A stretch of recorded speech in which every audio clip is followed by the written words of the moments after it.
Sir Odisha रे common kidney problems आपण कोन देखुचंती एबे सबुठु कॉमन हमर होउची prostate problem 30 to 40% condition male मानकर इनफर्टिलिटी जो होउची 5-10 इयर्स रे नोट करती माने भुवनेश्वर रे इनफर्टिलिटी सेंटर जेति की थिला इवन ओडिसा रे एबे इनफर्टिलिटी सेंटर बहुत मात्रा रे बढ़ी बढ़ी चलची टेस्टिकुलर कैंसर रे केमोथेरापी परे स्पर्म काउंट कमी जाए एटा ट्रू ना मिथ लोकंकर फर्स्ट सेक्सुअल पई ड्राइव आसुनी पेनिस साइज रो नॉर्मल साइज केते साइज हेला में ओरी हवा दरकार किंबा साइज बढ़ी परिबो कि मोटा हे गले कोन हो सब जगह रे चर्बी जो बढ़ी जाए से सुप्रा प्यूबिक फैट माने पेनिस रो अराउंड रे जो चर्बीटा जमा हुए सेटा बहुत अधिक हो जाए ता फल रे पेनिस टा भीतर पोती हे कि रहला परि रह जाए इरेक्टाइल डिस्फंक्शन इनफर्टाइल से तार कोनोसी संपर्क नै किंतु एटा गोटे कंडीशन बहुत लोक मेडिसिन नै की खाई दियंती पर्टिकुलरली टैडालाफिल सिल्डेनाफिल जोडा को वाइग्रा ये सब औषध सेगुडा को होची इंपोर्टेंट तार ब्लड फ्लो बढ़ई थाए पेनिस को हार्ट इथिबो से मेडिसिन खाई परिबेनी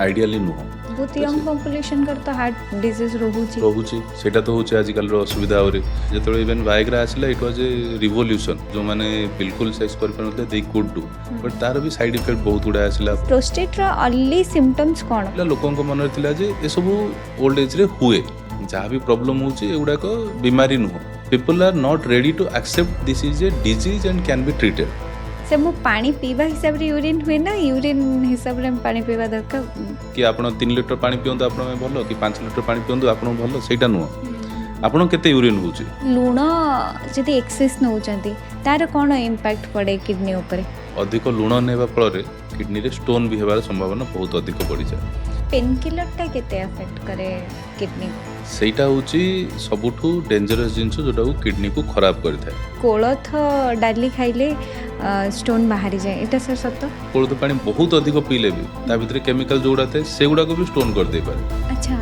सर किडनी ट्रांसप्लांट केमिति हुए किडनी ट्रांसप्लांट टा गोटे बहुत डिफिकल्ट टॉपिक डिफिकल्ट सर्जरी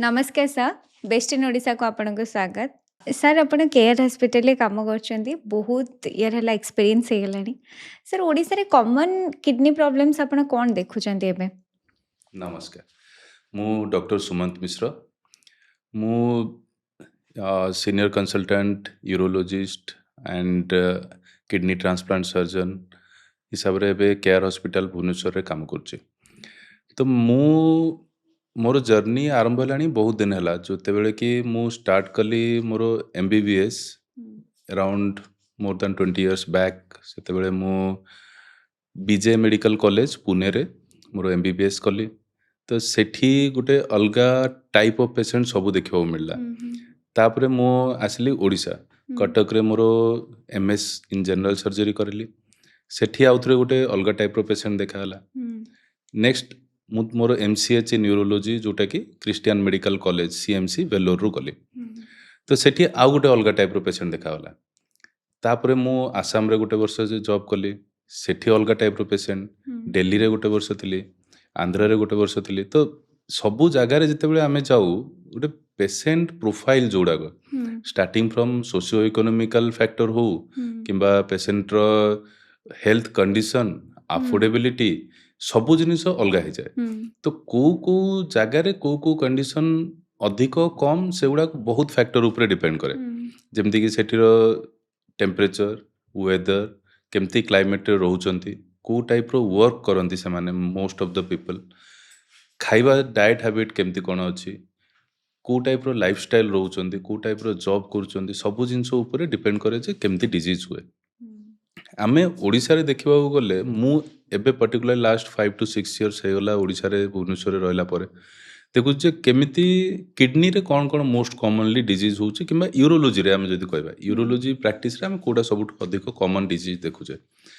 तो बेसिकली कहयो गले सबुठ कॉमन हम रहउची प्रोस्टेट प्रॉब्लम प्रोस्टेट प्रॉब्लम कोन होउची माने एटा गोटे 50 वर्ष रु अधिक होला माने ए रोगोर सिम्पटम आरंभ हेबा बहुत लोकन पाखरे हे जाय तो जेहेतु आम जानी 50% पॉपुलेशन जदि आम नहीं जाऊँ मेल ताले ऑलमोस्ट समस्तंकर बयस जमी बढ़ी बढ़ी जाए को भी टाइम रे सिम्पटम आरंभ हो पारे तो सेटा हूँ most common problem second problem आमर स्टोन डिजीज किडनी किंबा यूरिनरी ट्रैक्ट कोठी भी जदि स्टोन होउचे। ହୁଁ थर्ड कॉमन आम देखुचे जोटा कि किडनी फेलियर ହୁଁ माने किडनी क्रोनिक किडनी डिजीज जोटा कहते सेटा।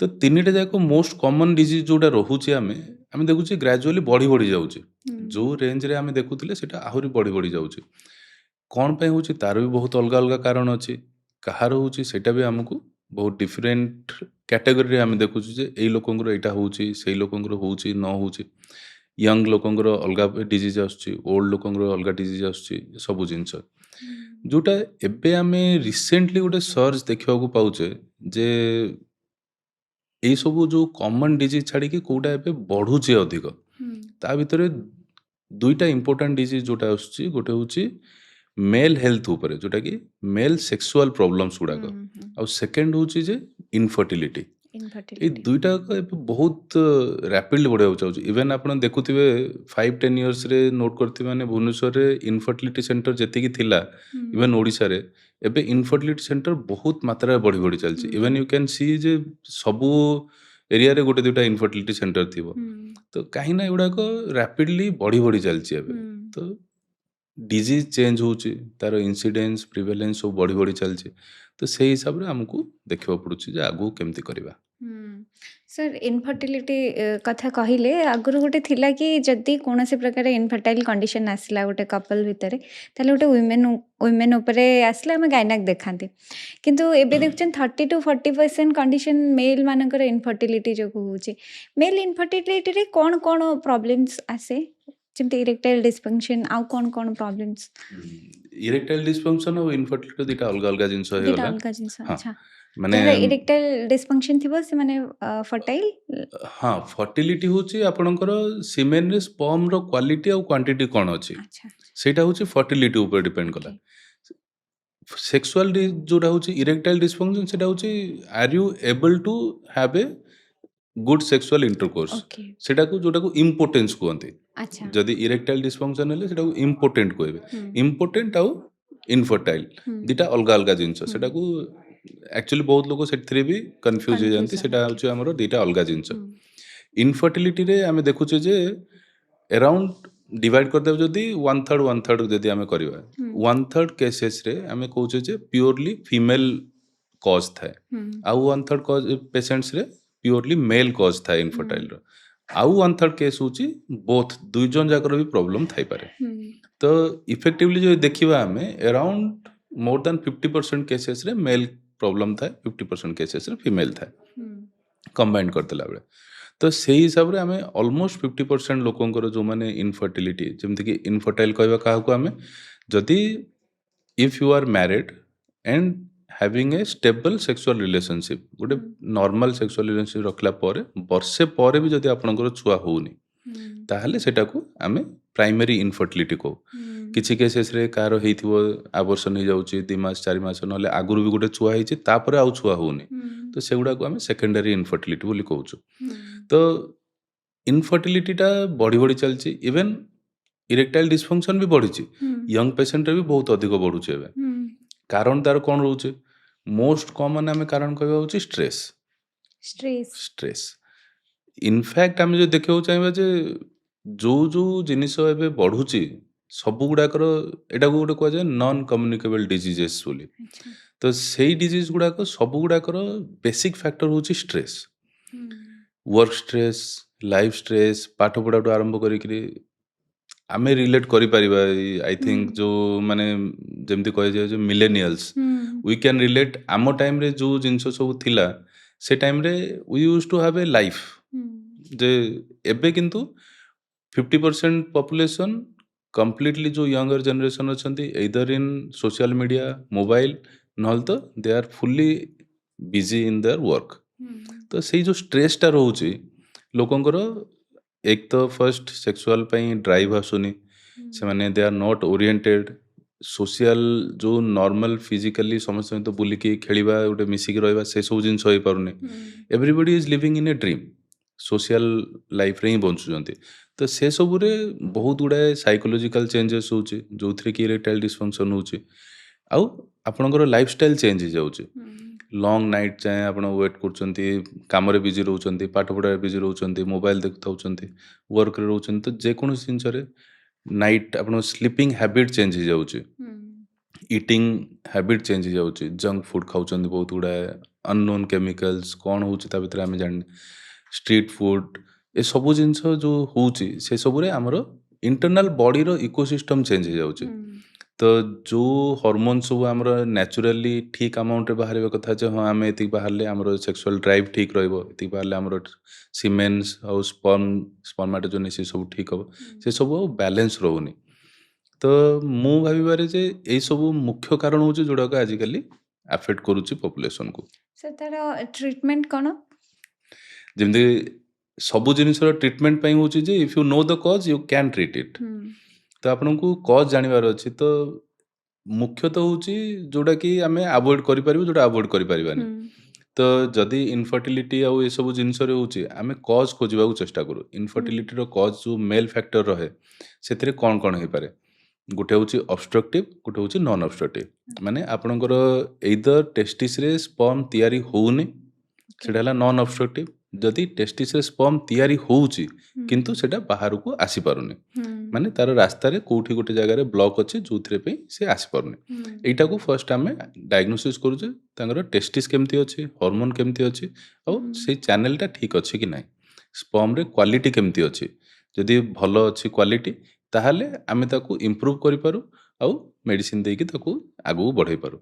କିଛି କେସେସ୍ରେ ବ୍ଲକେଜ୍ ଥାଏ, ମାନେ ସ୍ପର୍ମ ସିମେନ୍ ତ ଆସେ କିନ୍ତୁ ସ୍ପର୍ମ ନଥାଏ ସେଥିରେ, ତ ସେଇ କେସେସ୍ରେ ବ୍ଲକେଜ୍ ଥାଏ, ତ ସେଟାକୁ ସର୍ଜରୀ କରିକି ତାକୁ ରିପେୟାର କରିବାକୁ ପଡ଼େ। ସେ ଯେଉଁ ଜାଗାରେ ବ୍ଲକେଜ୍ ଥିବ ସେଟାକୁ ବାହାର କରିବାକୁ ପଡ଼େ, ତା ଫଳରେ ସିଏ ନର୍ମାଲ ସ୍ପର୍ମ ଆସିପାରେ। ସାର୍ ଯେମିତି ଆପଣ କହିଲେ ଷ୍ଟ୍ରେସ୍ରୁ ଇନଫର୍ଟିଲିଟି ବଢ଼ୁଛି, ଯଦି ମେଡ଼ିସିନ ସାଙ୍ଗରେ ଷ୍ଟ୍ରେସ୍ ସେଇ ଲେଭେଲରେ ରହିଲା, ଲାଇଫଷ୍ଟାଇଲ୍ ସେମିତି ରହିଲା, ତ ବେଶୀ କିଛି ଇମ୍ପାକ୍ଟ ପଡ଼ିବ ନା? ଯଦି ଆପଣଙ୍କର ଆକ୍ଚୁଆଲି ଷ୍ଟ୍ରେସ୍ଟା ଇଟ୍ସ ଏ କ୍ରୋନିକ୍ ଥିଙ୍ଗ, ତ ଯେମିତି ବହୁତ ଦିନ ହେଲା ସେ ଆପଣଙ୍କୁ ଆଫେକ୍ଟ କରିକି ଆସିଛି, ଯଦି ଆମେ ଟ୍ରାଏ କ'ଣ କରିପାରିବା, ଯଦି ଷ୍ଟ୍ରେସ୍ ଇନିସିଆଲିରୁ ହିଁ କମ୍ ରହିବ ତାହେଲେ ତିଆରି ହେବାଟା ଭଲ ବଢ଼ିପାରେ। ଏବେ କିନ୍ତୁ ହଠାତ୍ ଯାହାର ଅସୁବିଧା ହେଇସାରିଛି ତାକୁ ଆମେ ଷ୍ଟ୍ରେସ୍ ରିଲିଫ୍ କରିଲେ ବି ସେ ଆଉ ହଠାତ୍ ତ ତାର ଠିକ୍ ହେଇପାରିବନି, ବୁଝୁଛନ୍ତି ତ ସେଇ ଜିନିଷଟାକୁ ଆମକୁ ବୁଝିବାକୁ ପଡ଼ିବ ଯେ ଷ୍ଟ୍ରେସ୍ଟା ଗୋଟେ କଜ୍ ହେଇକି ଯେଉଁଟା ଖରାପ କରିସାରିଲାଣି, ସିଏ ଆମେ ହଠାତ୍ ଷ୍ଟ୍ରେସ୍ଟା ବନ୍ଦ କରିଦେଲେ, ଏବେ ଆପଣ କାହାକୁ ବି କହିବେ ଯେ ନାଇଁ ବାବା ଆପଣଙ୍କର ଇନଫର୍ଟିଲିଟି ହେଇଛି ଆଉ ଆପଣ ଫୋନ୍ ଦେଖନ୍ତୁନି ବର୍ଷ, ତ ଦ୍ୟାଟ୍ ୱୋଣ୍ଟ ହେଲ୍ପ। ତ ତାକୁ ଟ୍ରିଟମେଣ୍ଟ ଦରକାର, ହଁ, କିନ୍ତୁ ଏଗୁଡ଼ାକ ହେଉଛି ଆସୋସିଏଟେଡ୍ କଜ୍ ଯେଉଁଟାକି ଆଗକୁ ପ୍ରୋବ୍ଲେମ୍ ଆହୁରି ଅଧିକ କରିବ, କମେଇଲେ ବେଟର୍ ଆଉଟକମ୍ ମିଳିବ। ସାର୍ ଟେଷ୍ଟିକୁଲାର କ୍ୟାନ୍ସର ତାର ସିମ୍ପଟମ୍ସ କ'ଣ ଥାଏ? ଟେଷ୍ଟିକୁଲାର କ୍ୟାନ୍ସର ଦୁଇ ପ୍ରକାର ବେସିକାଲି ରହେ, ଗୋଟେ ହେଉଛି ୟଙ୍ଗ ପପୁଲେସନରେ ଯେଉଁଟା ହୁଏ, ଆଉ ଗୋଟେ ହେଉଛି ଓଲ୍ଡ ପପୁଲେସନରେ ହୁଏ। ମୋଷ୍ଟଲି ୟଙ୍ଗ ପପୁଲେସନରେ ଟେଷ୍ଟିକୁଲାର କ୍ୟାନ୍ସରଟା ବେଶୀ ଦେଖାଯାଏ, ଆରାଉଣ୍ଡ ଆପଣ ଯେମିତି କହିବେ 20-25 ବର୍ଷ ରେଞ୍ଜରେ ବହୁତ ଅଧିକ ଦେଖାଯାଏ। ତ ସେଥିରେ କ'ଣ ହୁଏ, ଟେଷ୍ଟିସ୍ ନର୍ମାଲ ସାଇଜ୍ରୁ ସ୍ୱେଲିଂ ହେଇଯାଏ, ସାଇଜ୍ ବଢ଼ିବାଟା ହେଉଛି ଫର୍ଷ୍ଟ ସାଇନ୍ସ ଆଉ ସିମ୍ପଟମ୍ରେ ଆସେ। ସେକେଣ୍ଡ ହେଉଛି ତାର ଯେଉଁ ସେନ୍ସେସନ୍ଟା ଥାଏ, ମାନେ ଟେଷ୍ଟିସ୍ରେ ଯେଉଁ ନର୍ମାଲ ପ୍ରେସ୍ କଲେ ଯେଉଁ ପେନ୍ଟା ଆସେ ସେଇଟା ତାଙ୍କର ଆସେନି ଆଉ। ସବୁଠୁ ଇମ୍ପୋର୍ଟାଣ୍ଟ ହେଉଛି ରାପିଡ଼ଲି ଇନକ୍ରିଜିଂ ସାଇଜ୍ ଅଫ୍ ଦ ଟେଷ୍ଟିସ୍, ବହୁତ ଜଲ୍ଦି ଜଲ୍ଦି ସାଇଜ୍ଟା ବଢ଼ି ବଢ଼ିଯିବ। ସବୁବେଳେ ନଥାଏ ଯେ ସେଇଟା କ୍ୟାନ୍ସର ହେଇଥିବ ବୋଲି, ବହୁତ କେସେସ୍ରେ ହାଇଡ୍ରୋସିଲ୍ ହେଲେ ବି ବଢ଼ିପାରେ, ହର୍ନିଆ ହେଲେ ବି ବଢ଼ିପାରେ, କିନ୍ତୁ ଗୋଟେ ଆବନର୍ମାଲିଟିର ହଁ, ସାଇନ୍। ଯଦି ଆବନର୍ମାଲିଟି ଆସିଲା, ବଢ଼ିଲା ଗୋଟେ ଟେଷ୍ଟିସ୍ ହିସାବରେ ଆଉ ଗୋଟେ ଟେଷ୍ଟିସ୍ର ସାଇଜ୍, ଡେଫିନେଟଲି ତାକୁ ଇଭାଲୁଏସନ୍ ଦରକାର, ଚେକ୍ କରିଦେବା ଦରକାର, ପର୍ଟିକୁଲାରଲି ୟଙ୍ଗ ପେସେଣ୍ଟ ଯଦି ରହୁଛନ୍ତି। ସେ ଟେଷ୍ଟିକୁଲାର କ୍ୟାନ୍ସରରେ କେମୋଥେରାପି ପରେ ସ୍ପର୍ମ କାଉଣ୍ଟ କମିଯାଏ, ଏଇଟା ଟ୍ରୁ ନା ମିଥ୍? ଏଇଟା ହେଉଛି ପରଫେକ୍ଟ ଟ୍ରୁଥ୍। ଜିନିଷ ହେଉଛି ଯେ କେମୋଥେରାପି ହଉ, ରେଡ଼ିଏସନ୍ ହଉ, ଇଭେନ୍ ବହୁତ ଆଣ୍ଟିବାୟୋଟିକ୍ ଅଛି ଆଉ ବହୁତ ଗୁଡ଼ାଏ ମେଡ଼ିସିନ୍ସ ବି ଅଛି ଯେଉଁଗୁଡ଼ାକି ନର୍ମାଲି ଆମେ ଖାଉଛେ, ସେଗୁଡ଼ାକରେ ବି ସ୍ପର୍ମାଟୋଜେନେସିସ୍ କମିଥାଏ। କେମୋଥେରାପି ବହୁତ ମାତ୍ରାରେ ସ୍ପର୍ମାଟୋଜେନେସିସ୍ କମେଇ ଦିଏ, କିନ୍ତୁ ଏଇଟା ରିଭର୍ସିବଲ୍ ଥାଏ। ଯଦି ଆମେ କେମୋଥେରାପି ସରିଲେ ଜେନେରାଲି କୁହାଯାଏ ଯେ ଇନ୍ 1 to 2 years ଆଉଥରେ ସ୍ପର୍ମାଟୋଜେନେସିସ୍ ଷ୍ଟାର୍ଟ ହୁଏ ବୋଲି, it's not permanent, but still ସବୁବେଳେ ଆମେ ଯାହାର ବି ଟେଷ୍ଟିକୁଲାର କ୍ୟାନ୍ସର ଡାଇଗ୍ନୋସିସ୍ ହେଲା, ଟ୍ରିଟମେଣ୍ଟ କରିବାକୁ ନେଲେ, ତାହେଲେ ତା ପୂର୍ବରୁ ୱି ପ୍ରିଜର୍ଭ ଦ ସ୍ପର୍ମ, ପେସେଣ୍ଟକୁ କହିକି ସ୍ପର୍ମ ପ୍ରିଜର୍ଭ କରିକି ରଖା ହୁଏ ସ୍ପର୍ମ ବ୍ୟାଙ୍କରେ। ଯଦି ବାଇଚାନ୍ସରେ କିଛି ବି ହେଲା ଯେ ଆଉ ସ୍ପର୍ମାଟୋଜେନେସିସ୍ ରିକଭର ହେଲାନି କିମ୍ବା ଇଏ ହେଲେ, ଦେନ୍ ହି ହ୍ୟାଜ୍ ହିଜ୍ ସ୍ପର୍ମସ୍, ଯେଉଁଥିରେ କି ସିଏ IVF କିମ୍ବା ଆର୍ଟିଫିସିଆଲ ये इनफर्टिलिटी ट्रिटमेंट जमती होची आईसी इक्सी किंबा आईवीएफ करके निजर छुआ करि पारिबे बोली। Sir testicular cancer young age रे अब रिप्रोडक्टिव एज रे बेसी हुए कौन पाई सर तार कारण कौन? सेमेनोमा बोली जो कैंसरटा कहते जोटा कि यंग एज रे मोस्ट कॉमनली हुए एटा गोटे गोटे जर्म सेल ट्यूमर रही माने जो सेल गुड़ाक आपणकर स्पर्म तैयारी करती से गुड़ाक ही यहाँ हुए जर्म सेल जो गुड़ाक थाए तो यही एज ग्रुप रे ही जो जर्म सेल गुड़ा मोस्ट एक्टिव थांती तो से किसी भी जदि चेंज हुए जेनेटिकल चेंजेस रहा म्यूटेशन रहा किसी भी हेले ताले मोस्ट एक्टिव एज जोटा थाए से टाइम रे ही सेटा बढ़िया आरंभ हुए तो सेमेनोमाटा से इयर हुए जोटा ओल्ड एज रे हुए से गुड़ाक मोस्ट कॉमनली लिम्फोमा हुए से गुड़ाक तो मोस्ट कॉमनली यंग एज जोटा हुए सेमेनोमा कि नॉन सेमेनोमाटा जर्म सेल ट्यूमर कहुए जेहेतु रिप्रोडक्टिव एज रे से माने मैक्सिमम एक्टिव थांती तो से किसी भी जदि थी आप 100टा सेल अच्छी ता भर गोटाए म्यूटेशन अच्छी जोटा कैंसर करें तो मोस्ट एक्टिव जो थी बाकी सेल गुड़ा जो एक्टिव थे कैंसर सेलटा आहरी अधिक एक्टिव हो जाए तो से टाइम रे हुए से सर आ गोटे मेल मानक भितर गोटे इनफेरियरिटी कॉम्प्लेक्स थाए पेनिस साइज को लेकिन सर पेनिस साइज रा नॉर्मल साइज केते को साइज माने केते साइज हेले हमें ओरी हवा दरकार किबा साइज बढ़ी परिबो कि ता ऊपर सर कोन कहबे?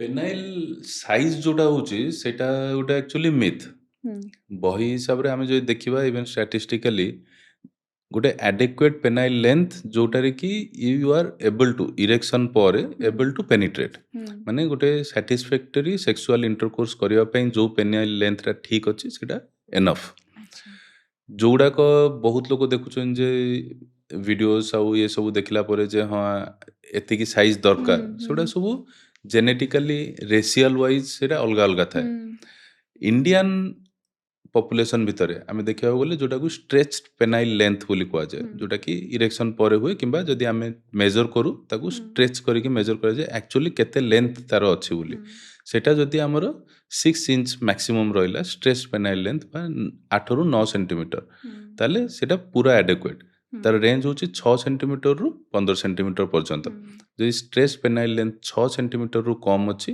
ताहले ताको एब्नॉर्मल को माइक्रोपेनिस बोली कहबा जदि 4 सेंटीमीटर रु कम रहइबो जदि स्ट्रेच्ड पेनाइल लेंथ 6 सेंटीमीटर भी अच्छी ताहले सेटा एडेक्वेट जदि आपनकर इरेक्शन ठीक होची that length is perfectly normal किंतु अच्छी तापई भी जोड़ा करे एब्नॉर्मल रहूची जोटा स्मॉल पेनिस बा पर्टिकुलरली आम देखु जोटा कि बरीड पेनिस बोली कह जाए बहुत केसेस रे कौन हुए लोक बहुत मोटा थांती मोटा हो गले कौन हम सब जगह चर्बी जो बढ़ी जाए सी सुप्रा प्यूबिक फैट माने पेनिस रो अराउंड जो चर्बीटा जमा हुए सेटा बहुत अधिक हो जाए ता फल पेनिसटा भितर पोती होकर रहा परी रही जाए सेटा बरीड पेनिस कह जाए किसी केसेस रे एडेसन थाए पेनिस रो जोठी स्टार्ट हुए से जगह ता सहित जॉइंट होगी थाए तो सेटा किंबा बहुत केसेस रे जो प्रिप्यूस थाए वो फोर स्किन थाए सेटा भी टाइट होगी थाए तो पेनिस को भी ग्रोथ होगा दिएनि तो ये सब किसी रोचे जोड़ा को आम सर्जरी करके ठीक करूँ से फैट को डिफैटनिंग करा जाए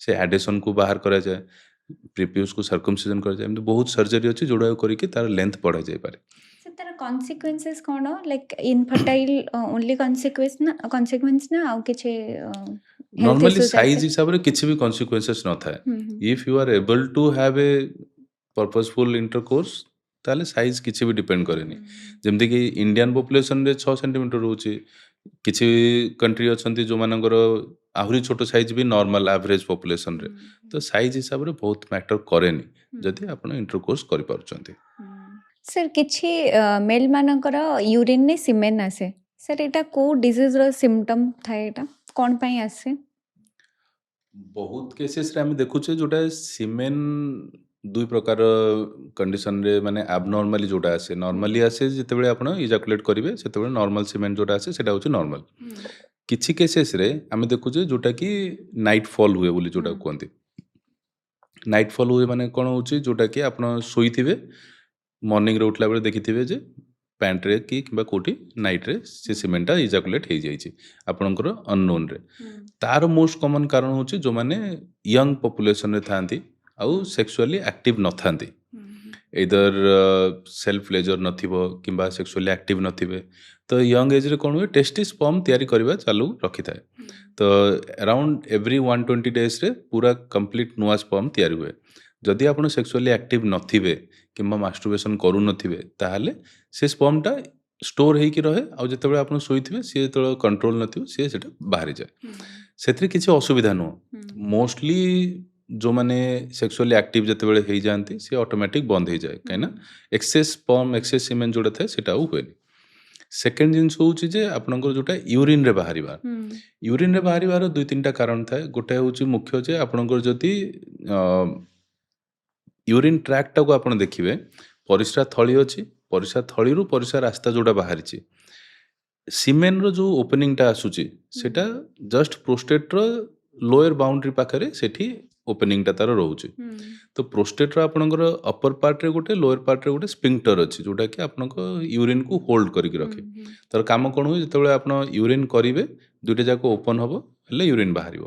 ଯେତେବେଳେ ଇଜାକୁଲେଟ୍ ହୁଏ ସେତେବେଳେ ଯେଉଁ ଇଣ୍ଟରନାଲ ସ୍ପିଙ୍କ୍ଟରଟା ଅଛି ସେଇଟା ବନ୍ଦ ହେଇଯାଏ, ମାନେ ସ୍ପର୍ମଟା ବାହାରକୁ ବାହାରେ ଆଉ ପଛକୁ ଯାଏନି। କିଛି କେସେସ୍ ଯେଉଁମାନେ ଆପଣଙ୍କର କିଛି ମେଡ଼ିସିନ ଖାଉଛନ୍ତି ଯେଉଁଥିରେ କି ସ୍ପିଙ୍କ୍ଟର ଲୁଜ୍ ରହୁଛି, କିଛି କେସେସ୍ରେ ଇନହେରେଣ୍ଟଲି ତାଙ୍କର ୱିକନେସ୍ ଥାଏ କିମ୍ବା ମସଲ୍ ୱିକନେସ୍ ଥାଏ କିମ୍ବା କୌଣସି ବି ଡିଜିଜ୍ ପାଇଁ ଯଦି ସେଇ ସ୍ପିଙ୍କ୍ଟରଟା ୱିକ୍ ହେଲା ତାହେଲେ ସ୍ପର୍ମଟା ଆପଣଙ୍କର ବାହାରକୁ ନ ବାହାରିକି ୟୁରିନ୍କୁ ପଳେଇଯାଏ ଆଉ ତାପରେ ସେଇଟା ଆସେ। ତ ସେଇ କେସେସ୍ ଗୁଡ଼ାକରେ ବି ଆମେ ଦେଖୁଛେ ଯେଉଁଟାକୁ ରିଟ୍ରୋଗ୍ରେଡ୍ ଇଜାକୁଲେସନ୍ କୁହାଯାଏ କିମ୍ବା ୟୁରିନ୍ରେ ଆପଣଙ୍କର ସିମେନ୍ ଆସିଥାଏ ବୋଲି କୁହାଯାଇଥାଏ। ତାର ଟ୍ରିଟମେଣ୍ଟ କ'ଣ ସାର୍? ବହୁତ କେସେସ୍ରେ ବହୁତ ସିମ୍ପଲ୍ ମେଡ଼ିକେସନ୍ ସବୁ ଥାଏ, ଯେଉଁ ମେଡ଼ିକେସନ୍ ଦେଲେ ଆମେ ତାର ଷ୍ଟ୍ରେନ୍ଥ ବଢ଼େଇ ପାରୁ। କିଛି ସ୍ପେସିଫିକ୍ ଏକ୍ସରସାଇଜ୍ ଥାଏ, କିଗଲ ଏକ୍ସରସାଇଜ୍ଠୁ ଆରମ୍ଭ କରିକି ସେଇଗୁଡ଼ାକ କଲେ ଆପଣଙ୍କର ସ୍ପିଙ୍କ୍ଟରଟା ଷ୍ଟ୍ରଙ୍ଗ ହୁଏ ଆଉ ସେଟାକୁ ଯେଉଁ ଆକ୍ଟିଭିଟି ତାର ବଢ଼େଇବା ପାଇଁ ମେଡ଼ିସିନ ଦିଆଯାଏ, ସେଥିରେ ସେଇଟା ମୋଷ୍ଟଲି କମିଯାଏ, ମେଡ଼ିସିନ ହିଁ ମେଡ଼ିସିନ କମିଯାଏ। ହିଁ କମିଯାଏ। ସେ ଆମେ ଇରେକ୍ଟାଇଲ୍ ଡିସଫଙ୍କସନ୍ ଟିକେ ପୂର୍ବରୁ କଥା ହେଉଥିଲେ, ଆପଣ କହିଲେ କି ଇନଫର୍ଟାଇଲ୍ ସହିତ ତାର କୌଣସି ସମ୍ପର୍କ ନାହିଁ, କିନ୍ତୁ ଏଇଟା ଗୋଟେ କଣ୍ଡିସନ୍। ସେ କଣ୍ଡିସନ୍ଟା କ'ଣ ଆଉ କେମିତି ଠିକ୍ ହେଇପାରିବ? ଇରେକ୍ଟାଇଲ୍ ଡିସଫଙ୍କସନ୍ ମାନେ ଆମେ କହିବାକୁ ଗଲେ ଯାହାର ଡେଫିନେସନ୍ ହେଉଛି ଯେ ଯଦି ଗୋଟେ ମେଲ୍ ଗୋଟେ doesn't have A significant erection, ତାଙ୍କର ପେନିସ୍ ସେତିକି ଷ୍ଟ୍ରଙ୍ଗ ହେଉନି ଯେଉଁଥିରେ କି ସିଏ ପେନିଟ୍ରେଟ୍ କରିପାରିବେ ଫର୍ ଏ ପେନିଟ୍ରେଟିଭ୍ ଇଣ୍ଟରକୋର୍ସ, ଯଦି ହେଇପାରୁନି ତାହେଲେ ସେଟାକୁ ଇରେକ୍ଟାଇଲ୍ ଡିସଫଙ୍କସନ୍ କୁହାଯାଏ। ତାର କ'ଣ କ'ଣ କାରଣ ହେଇପାରେ ଆମେ ଯଦି ଦେଖିବା, 2-3ଟା ମୁଖ୍ୟ କାରଣ ଥାଏ। ଗୋଟେ ହେଉଛି ସାଇକୋଲୋଜିକାଲ, ଆଉ ଗୋଟେ ହେଉଛି ପ୍ୟାଥୋଲୋଜିକାଲ। ପ୍ୟାଥୋଲୋଜିକାଲରେ ଆମର କ'ଣ ଆସେ, ହର୍ମୋନ୍ ରହୁଛି କିଛି, ଟେଷ୍ଟୋଷ୍ଟିରୋନ୍ ହେଇଗଲା, ଏଫଏସଏଚ୍, ପ୍ରୋଲାକ୍ଟିନ୍, ବହୁତ ଗୁଡ଼ାଏ ହର୍ମୋନ୍ ରହୁଛି ଯେଉଁଗୁଡ଼ାକ ଆମେ ଯେତେବେଳେ ଗୋଟେ ବ୍ରେନ୍ ଷ୍ଟିମୁଲସ୍ ନିଏ ଯେ ଆମେ ଏବେ ସେକ୍ସ କରିବା ପାଇଁ ଚାହୁଁଛେ ଗୋଟେ ପାର୍ଟନର ସହିତ ରହିଲେ, ତ ତାହେଲେ ସେଇ ଷ୍ଟିମୁଲସ୍ରେ ଏଇ ହର୍ମୋନ୍ ଗୁଡ଼ାକ ସବୁ ସିକ୍ରେଟ୍ ହୁଏ। ଏ ହର୍ମୋନ୍ ଗୁଡ଼ାକ କ'ଣ କରେ, ଇଭେଞ୍ଚୁଆଲି ବ୍ଲଡ୍ ଫ୍ଲୋ ଇନକ୍ରିଜ୍ କରାଏ ପେନିସ୍କୁ। ଯେତେବେଳେ ବ୍ଲଡ୍ ଫ୍ଲୋ ଇନକ୍ରିଜ୍ ହୁଏ ସେତେବେଳେ ୟୁ ଗେଟ୍ ଏ ଇରେକ୍ସନ୍, ତ ଇଣ୍ଟରକୋର୍ସ ହୁଏ। ତ ଯଦି ଆପଣଙ୍କର 3ଟା ଜାଗାରେ ପ୍ରୋବ୍ଲେମ୍ ହେଲା, ଏଇଦର ବ୍ରେନ୍ ଷ୍ଟିମୁଲସ୍କୁ ହିଁ ପ୍ରୋସେସ୍ କରିପାରିଲାନି, ସେଇଟା ହେଇଗଲା ଆପଣଙ୍କ ସାଇକୋଲୋଜିକାଲ ଫ୍ୟାକ୍ଟର। ଯଦି ଷ୍ଟିମୁଲସ୍ ପ୍ରୋସେସ୍ କରୁଛି ଆପଣଙ୍କର କିନ୍ତୁ ହର୍ମୋନ୍ସ ରିଲିଜ୍ ହେଉନି, ଏଇଦର ଟେଷ୍ଟୋଷ୍ଟିରୋନ୍ ହେଲା, କୌଣସି ହର୍ମୋନ୍ ତା ଭିତରୁ ଯଦି ଡିଫେକ୍ଟିଭ୍ ଅଛି ତାହେଲେ ଆପଣଙ୍କର ଆଉ ଆଗକୁ ପ୍ରୋସେସ୍ ବଢ଼ିବନି। ହର୍ମୋନ୍ ବି ଯଦି ଠିକ୍ ଅଛି କିନ୍ତୁ ବ୍ଲଡ୍ ଫ୍ଲୋ ଠିକ୍ରେ ହେଇପାରୁନି ତାହେଲେ ବି ଇଣ୍ଟରକୋର୍ସ ହେବନି। କିଛି ଲୋକଙ୍କର ଥାଏ ଯେ ଆପଣଙ୍କ ଇରେକ୍ସନ୍ ହେଉଛି କିନ୍ତୁ ଇମିଡ଼ିଏଟଲି ପଳେଇ ଯାଉଛି। ତ କ'ଣ ହେଉଛି, ନର୍ମାଲି ଇଣ୍ଟରକୋର୍ସ ବେଳେ ବ୍ଲଡ୍ ଫ୍ଲୋ ହୁଏ, ପେନିସ୍ରେ ଷ୍ଟୋର୍ ହୁଏ, ଯେତେବେଳେ ଆପଣ ଇରେକ୍ସନ୍ ସରିଲା, କାମ ଇଜାକୁଲେସନ୍ ହେଇଗଲା, ତ ଦ୍ୟାଟ୍ ସୁଇଚ୍ ଗେଟ୍ସ ଅଫ୍, ତ ବ୍ଲଡ୍ ଫ୍ଲୋ ଆଉଥରେ ରିଟର୍ନ ପଳେଇଯାଏ। କିଛି ଲୋକଙ୍କ ସେଇ ପ୍ରୋବ୍ଲେମଟା ହୁଏ ଯେ ବ୍ଲଡ୍ ଫ୍ଲୋ ତ ହେଉଛି, ଆସୁଛି କିନ୍ତୁ ରହୁନି, ସିଏ ସାଇନସ୍ରେ ଆଉଥରେ ଭିନସ୍ରେ ପଳେଇ ଯାଉଛି ସାଙ୍ଗେ ସାଙ୍ଗେ। ତ you get a erection for a very short period, ଆଉ ତାପରେ you again lose the erection. ତ ଏଥିରେ ହେଲା ହର୍ମୋନାଲ କିଛି ଚେଞ୍ଜେସ୍ ରହୁଛି, କିଛି ହେଉଛି ଯେଉଁଟା ଯଦି ବ୍ଲଡ୍ ଫ୍ଲୋ ଭଲରେ ଆସୁନି ସେଟାକୁ ଆର୍ଟେରିଓଜେନିକ୍ ଇରେକ୍ଟାଇଲ୍ ଡିସଫଙ୍କସନ୍ କହୁଛନ୍ତି, ଆଉ ଯଦି ପଳେଇ ଯାଉଛି ତାକୁ ହାଇ ଫ୍ଲୋ, ଆଉ ତାକୁ ସେଇଟା ବି କୁହନ୍ତି ଯେ ଭିନସ୍ ଇନକମ୍ପିଟେନ୍ସି। ତ ସେଥିରେ ଆମେ କ'ଣ କରୁଛୁ, ଯଦି ହର୍ମୋନାଲ ଥିବ ତ ହର୍ମୋନ୍ ଦେଇକି ତାକୁ ବଢ଼େଇ ଦିଆଯାଏ, କିନ୍ତୁ ଯଦି ପର୍ଟିକୁଲାରଲି ଏଇଦର ବ୍ଲଡ୍ ଫ୍ଲୋ ଯାଉନି କିମ୍ବା ଗଲା ପରେ ବି ଆଉ ରହୁନି ତାହେଲେ ତା ପାଇଁ ଆଉ କିଛି ମେଡ଼ିସିନ ସେତିକି ଅଧିକ ନଥାଏ। ଯେଉଁ କୌଣସି ଆମର ଓଭର ଦ କାଉଣ୍ଟର ବହୁତ ଲୋକ ମେଡ଼ିସିନ ନେଇକି ଖାଇଦିଅନ୍ତି, ପର୍ଟିକୁଲାରଲି ଟାଡାଲାଫିଲ୍, ସିଲ୍ଡେନାଫିଲ୍, ଯେଉଁଟାକି ଭାଇଗ୍ରା, ଏସବୁ ଔଷଧ, ସେଗୁଡ଼ାକ ହେଉଛି ଇମ୍ପୋର୍ଟାଣ୍ଟ ତାର ବ୍ଲଡ୍ ଫ୍ଲୋ ବଢ଼େଇ ଥାଏ ପେନିସ୍କୁ। ଆଚ୍ଛା। These are vasodilators. ହୁଁ। ମାନେ କ'ଣ ହେଉଛି ସେଗୁଡ଼ା କିଛି ଇଫେକ୍ଟିଭ୍ କାମ କରିକି ଆପଣ ପେନିସ୍କୁ ଯେଉଁ ବ୍ଲଡ୍ ଭେସେଲ୍ ଗୁଡ଼ା ଯାଉଛି ସେଗୁଡ଼ାକୁ ଡାଇଲେଟ୍ କରିଦିଅନ୍ତି। ହୁଁ। ତ ଯେତିକି ବ୍ଲଡ୍ ଯିବା କଥା ତାଠୁ ଅଧିକ ବ୍ଲଡ୍ ଯାଏ, ତ ହୁଁ। ଆପଣଙ୍କୁ ଟିକେ ଇରେକ୍ସନ୍ ଅଧିକ ଆସେ। ଯଦି ସେଇ ଚ୍ୟାନେଲ୍ ହିଁ ବନ୍ଦ ଅଛି, ଆପଣଙ୍କ ଆର୍ଟେରୀ ହିଁ ଅଲରେଡ଼ି ପତଳା ଅଛି, ତ ହୁଁ। ସେଥିରେ କେତେ ପ୍ରେସର ଦେଲେ ବି ସିଏ ବେଶୀ ବ୍ଲଡ୍ ଯିବନି। ହୁଁ। ଆଉ ଯଦି ଲିକେଜ୍ ରହୁଛି, ଯେ ଗଲା ପରେ ସାଙ୍ଗେ ସାଙ୍ଗେ ବାହାରି ପଳେଇ ଆସୁଛି, ତଥାପି ବି ମେଡ଼ିସିନ ଖାଇଲେ ସିଏ ଯେତିକି ବି ବ୍ଲଡ୍ ଫ୍ଲୋ ଇନକ୍ରିଜ୍ କରିବ ସିଏ ଆଉଥରେ ବାହାରି ପଳେଇ ଆସିବ। ତ ଆଚ୍ଛା। That won't sustain for long. ହୁଁ। ତ ଦୁଇଟା ଯାକ ଯଦି ପ୍ରୋବ୍ଲେମ୍ ରହୁଛି ପର୍ଟିକୁଲାରଲି, ତାହେଲେ ଆପଣଙ୍କର ଆଉ ମେଡ଼ିସିନରେ ବହୁତ ଅଧିକ କାମ କରେନି। ହୁଁ। ଆଉ ବହୁତ ଅଧିକ ମେଡ଼ିସିନ ଦେଲା ଫଳରେ ବି ବହୁତ ଅସୁବିଧା ହୁଏ। କାହିଁକିନା ଏଗୁଡ଼ାକ ସବୁ ଆପଣଙ୍କର ବ୍ଲଡ୍ ଫ୍ଲୋ ଇନକ୍ରିଜ୍ କରୁଛି, ମାନେ ଲଜିକାଲି ଆମେ ଦେଖିବା କେମିତି ବ୍ଲଡ୍ ଫ୍ଲୋ ଇନକ୍ରିଜ୍ ହେବ। ଇଟ୍ ପୁଟ୍ସ ପ୍ରେସର ଅନ୍ ୟୋର ହାର୍ଟ। ହୁଁ। ହାର୍ଟକୁ ଅଧିକ ପମ୍ପ କରାଉଛି, ତ ଅଧିକ ବ୍ଲଡ୍ ଯାଉଛି, ତ it causes your heart to go into a very problematic situation. ତ ଆଚ୍ଛା। ସବୁବେଳେ ଆମେ କହୁଛେ ଯେତେବେଳେ ବି ଯାହାକୁ ଔଷଧ ଦେବାକୁ ଆରମ୍ଭ ହୁଏ, ହୁଁ। ପର୍ଟିକୁଲାରଲି ସେକ୍ସୁଆଲ୍ ଡିଜିଜ୍ ପାଇଁ, ତାଙ୍କ ପୂର୍ବରୁ ଗୋଟେ ଆପଣଙ୍କର ଇସିଜି ଆଉ ହାର୍ଟ ଚେକଅପ୍ଟା ନିହାତି ଦରକାର। କାହିଁକିନା ଆଚ୍ଛା। ସେଇଟା ବହୁତ ପ୍ରୋବ୍ଲେମ୍ କରେ ଯଦି ଆପଣ ଅନଇଭାଲୁଏଟେଡ୍ ଥିବେ, ପର୍ଟିକୁଲାରଲି 50 ଉପରେ ଥିବେ, ଡାଇବେଟିକ୍ ଅଛନ୍ତି କି ବ୍ଲଡ୍ ହୁଁ। ପ୍ରେସର ଅଛି, ତାହେଲେ ଅଲରେଡ଼ି ଆପଣଙ୍କ ହାର୍ଟ ୱିକ୍ ଥିବ। ତ ସେଇ ସବୁରେ ଯଦି ଏଗୁଡ଼ା ଖାଉଛନ୍ତି, it causes even heart attack also. ସେ ଯାହାର ହାର୍ଟ ୱିକ୍ ଥିବ ସେ ମେଡିସିନ ଖାଇପାରିବେନି? ଆଇଡ଼ିଆଲି ନୁହଁ, ସେମାନଙ୍କୁ ଆଚ୍ଛା। ବହୁତ ଲିମିଟେଡ୍ ଡୋଜେସରେ ଦିଆଯାଏ, କମ୍ କରିକି ଦିଆଯାଏ, କ୍ଲୋଜ୍ ମନିଟରିଂରେ ଦିଆଯାଏ। ବହୁତ ତ ୟଙ୍ଗ ସେ ପପୁଲେସନଙ୍କର ତ ହାର୍ଟ ଡିଜିଜ ରହୁଛି। ରହୁଛି, ସେଇଟା ତ ହେଉଛି ଆଜିକାଲିର ଅସୁବିଧା। ଆହୁରି ସିଏ ହୁଁ। ହାର୍ଟ ପ୍ରୋବ୍ଲେମ୍ ବଢ଼ି ବଢ଼ି ଚାଲିଛି। ଆଉ ଆଜ୍ ୱି ନୋ ଇଣ୍ଡିଆରେ ରେଗୁଲେଟେଡ୍ ନୁହଁ ହୁଁ। ମାର୍କେଟ, ଯେଉଁଟା ଆପଣଙ୍କର ଫାର୍ମାସି ଫାର୍ମାସି। ହୁଁ। ମାର୍କେଟଟା। ତ ସମସ୍ତଙ୍କୁ ସବୁ ଜାଗା, ଇଭେନ୍ ଅନଲାଇନ୍ ଆପଣ ଅର୍ଡ଼ର କରିଦେଉଛନ୍ତି, ଯେଉଁଠି ବି କାଉଣ୍ଟରରେ ଗଲେ ମେଡ଼ିସିନ ମିଳିଯାଉଛି, ଯେଉଁଟାକି ବହୁତ ଆଫେକ୍ଟ କରୁଛି। କିନ୍ତୁ ଯଦି ଆମର ଆର୍ଟେରିଆଲ କିମ୍ବା ଭିନସ୍ ପ୍ରୋବ୍ଲେମ୍ ଅଛି, ତାହେଲେ ସେଇଟାକୁ ଆଉ ମେଡ଼ିସିନ ଦିଆଯାଏନି, ତାଙ୍କ ପାଇଁ ସର୍ଜରୀ କରାଯାଏ। ଆଚ୍ଛା। ଯେଉଁ ସର୍ଜରୀ ଇଭେନ୍ କିଛି ଆମର ନନ୍ ସର୍ଜିକାଲରେ ବି ଅଛି, ଯେଉଁଟାକୁ ଭ୍ୟାକ୍ୟୁମ୍ ଡିଭାଇସ୍ କୁହାଯାଏ। ସେଗୁଡ଼ାକ ସିମ୍ପଲ୍ ଡିଭାଇସ୍ ଅଛି, କିନ୍ତୁ ଆପଣଙ୍କୁ ନର୍ମାଲ ଇଏ ଦେବନି। ସେଟାକୁ ଆପଣ ସବୁ ଟାଇମ୍ରେ ଭ୍ୟାକ୍ୟୁମ୍ ଆପ୍ଲାଏ କରିକିରି ପେନିସ୍କୁ ଇରେକ୍ଟ କରିକି ସେକ୍ସ କରିବାକୁ ପଡ଼ିବ, ଯେଉଁଟାକି ଇଟ୍ସ ନଟ୍ ଫିଜିଓଲୋଜିକାଲ। ଆପଣଙ୍କୁ ସେ ଫିଲ୍ଟା ଆସିବନି। ତ ତା ପାଇଁ ସର୍ଜରୀ କରାଯାଏ, ଗୋଟେ ପେନାଇଲ୍ ଇମ୍ପ୍ଲାଣ୍ଟ ସର୍ଜରୀ ବୋଲି କରାଯାଏ। ତ ଆମେ ଗୋଟେ ଆର୍ଟିଫିସିଆଲ ଡିଭାଇସ୍ ପେନିସ୍ ଭିତରେ ଫିଟ୍ କରିଦିଆଯାଏ, ଆଚ୍ଛା। ଯେଉଁଥିରେ କି ଦୁଇ ପ୍ରକାର ସେଥିରେ ବି ଆସୁଛି। ଗୋଟେ ହେଉଛି ମେଲିଏବଲ୍, ଆଉ ଗୋଟେ ହେଉଛି ଇନଫ୍ଲେଟେବଲ୍। ଯେଉଁଟା ଇନଫ୍ଲେଟେବଲ୍ ସେଇଟା ସବୁଠୁ ବେଷ୍ଟ ରହେ, କାହିଁକିନା ସେଥିରେ ଗୋଟେ ପମ୍ପ ଥାଏ। ଆପଣ ଟେଷ୍ଟିସ୍ ପାଖରେ ଗୋଟେ ଛୋଟ ପମ୍ପ ଦେଇ ଦିଆଯାଏ, ଯେଉଁଥିରେ କି ଯେତେବେଳେ ଆପଣଙ୍କୁ ଦରକାର ସେ ପମ୍ପ କଲେ ୟୁ ୱିଲ୍ ଗେଟ୍ ଆନ୍ ଇରେକ୍ସନ୍। ତ ଆପଣଙ୍କର ନର୍ମାଲ ସେକ୍ସ କରିବାର ଇଚ୍ଛା, ଯାହା ବି ସବୁ ଜିନିଷ, ଏଭ୍ରିଥିଙ୍ଗ ଇଜ୍ ନର୍ମାଲ, ପୁରା କମ୍ପ୍ଲିଟ୍ ଫିଜିଓଲୋଜିକାଲ ଯେମିତି ଦେଖାଯିବ ସେମିତି ଆମେ କରିଦେଇପାରୁ। ତ ପୁରୁଣା ଟାଇମ୍ରେ ଯେଉଁଟା ଥିଲା ଯେ ସେକ୍ସୁଆଲ୍ ପ୍ରୋବ୍ଲେମ୍ରେ ଆଉ କିଛି ବି ହେଉନଥିଲା, ଖାଲି ମେଡ଼ିସିନ ହିଁ ଖାଉଥିଲେ। ଯେତେବେଳେ ଇଭେନ୍ ଭାଏଗ୍ରା ଆସିଲା, ଇଟ୍ ୱାଜ୍ ଏ ରିଭଲ୍ୟୁସନ୍। ମାନେ ଲୋକଙ୍କ ପାଇଁ କାଇଣ୍ଡ ଅଫ୍ ଏ ମିରାକଲ୍, ଯେ ଯେଉଁମାନେ ବିଲକୁଲ ସେକ୍ସ କରିପାରୁନଥିଲେ, ଦେ କୁଡ୍ ଡୁ। ବଟ୍ ତାର ବି ସାଇଡ୍ ଇଫେକ୍ଟ ବହୁତ ଗୁଡ଼ାଏ ଆସିଲା, ତ ସେଇଟା ପ୍ରୋବ୍ଲେମ୍ ମୁଁ ବହୁତ ଟିକେ ଆସିଲା। ପଚାରିବି, ଭାଇଗ୍ରାର ସାଇଡ୍ ଇଫେକ୍ଟସ୍ କ'ଣ ସବୁ ଅଛି? ମୋଷ୍ଟ କମନଲି ହେଉଛି ସେ ହାର୍ଟକୁ ଆଫେକ୍ଟ କରେ। ଆଚ୍ଛା। ସେକେଣ୍ଡ ହେଉଛି ଯେଉଁ ଭେସୋ ଡାଇଲେଟର ରହୁଛି, ସେ ଖାଲି ତ ଆପଣଙ୍କ ପେନିସ୍ର ବ୍ଲଡ୍ ଭେସଲ୍କୁ ଡାଇଲେଟ୍ କରୁନି, ବାକି ଅଲଗା ଜାଗାର ବି କରୁଛି, ଯେମିତି ବ୍ରେନ୍ର ବ୍ଲଡ୍ ଭେସଲ୍କୁ ବି ଡାଇଲେଟ୍ କରୁଛି। ତ ହେଡ଼େକ୍ ଆସେ ଆପଣଙ୍କୁ, କିଛି କେସେସ୍ରେ ବିପି କମିଯାଏ, କିଛି କେସେସ୍ରେ ଆପଣଙ୍କର ହେଡ଼େକ୍ ସହିତ ବ୍ଲରିଂ ଭିଜନ୍ ବି ହୁଏ। ତ ଏସବୁ ଜିନିଷ ବି ତା ସହିତ ଆସେ। କିନ୍ତୁ ସବୁଠୁ ଯେଉଁ ଡେଞ୍ଜରସ୍ ବାଲା ସାଇଡ୍ ଇଫେକ୍ଟ ସେଇଟା ଆମେ ଦେଖୁ, ସେଇଟା ହାର୍ଟ ପାଇଁ। କାହିଁକିନା ସେ ପମ୍ପଟା ଆପଣଙ୍କର ଟୋଟାଲ୍ ଏବେ ହାର୍ଟ ପମ୍ପ ଯେତିକି ବି କରୁଛି, ବ୍ଲଡ୍ ଭେସେଲ୍ ମାନି ନିଅନ୍ତୁ 1 ମିଲିମିଟରର ଅଛି, ତା ଭିତରକୁ ଗୋଟେ ସେକେଣ୍ଡରେ 100 ml ଯାଉଛି ବ୍ଲଡ୍। ଯଦି ଆପଣ ଚାହୁଁଛନ୍ତି ଯେ ତା ଭିତରୁ 200 ଯାଉ, ତାହେଲେ how it will go? You have to put pressure on the pump. ତ ସେଇ ଜିନିଷଟା ଯେଉଁଟା ହେଉଛି, ସେଇଟା ହେଉଛି ହାର୍ଟର ପ୍ରୋବ୍ଲେମ୍। ସାର୍ ଆମେ ଏମିତି କହିପାରିବା Viagra can cause heart stroke or heart it attack? Can sometimes, ଯଦି ଅନରେଗୁଲେଟେଡ୍ ଆଉ ବହୁତ ଅଧିକ ନେଲା ପରେ ବି, ତ ସେଇଟା ବହୁତ ବଡ଼ ରିସ୍କ ହେଇଯାଏ। ଏଇ ଆୱାରନେସ୍ଟା ରହିବା ଦରକାର, କାରଣ ହୁଁ ପ୍ରାୟ ହୁଁ ସମସ୍ତେ ଆୱାରନେସ୍ ନଥାଇ ୟୁଜ୍ ସେୟା କରିଦିଅନ୍ତି। ଆଉ ଛୋଟ ଛୋଟ ପିଲା ଟିନେଜ୍ ବି କରିଦିଅନ୍ତି। ତ ସେ ଆୱାରନେସ୍ଟା ସ୍ୟାଡ୍ ରହିବା ପାର୍ଟ। ଦରକାର। ଆଉ ଗୋଟେ ଜିନିଷ ସାର୍ ଫାଷ୍ଟରୁ କହିଲି କି ଆପଣ ପ୍ରୋଷ୍ଟେଟ୍ କଣ୍ଡିସନ୍ ବହୁତ ଅଧିକ ଦେଖୁଛନ୍ତି ଆମ ଓଡ଼ିଶାରେ ସ୍ପେସିଆଲି। ସାର୍ ମୁଁ ଜାଣିବାକୁ ଚାହିଁବି ପ୍ରୋଷ୍ଟେଟ୍ର ଅର୍ଲି ସିମ୍ପଟମ୍ସ କ'ଣ? ମୁଁ କେମିତି ଜାଣିବି କି ମୋତେ ଏଇ କଣ୍ଡିସନ୍ଟା ଆସୁଛି? କାରଣ ଲାଷ୍ଟରେ ଯେତେବେଳେ ଯାଆନ୍ତି ବହୁତ ଲାଷ୍ଟ ଷ୍ଟେଜ୍ରେ ଡକ୍ଟରଙ୍କ ପାଖରେ ଯାଇକି ଦେଖାନ୍ତି। ତ ଅର୍ଲି ସାଇନ୍ସ କ'ଣ ଥାଏ?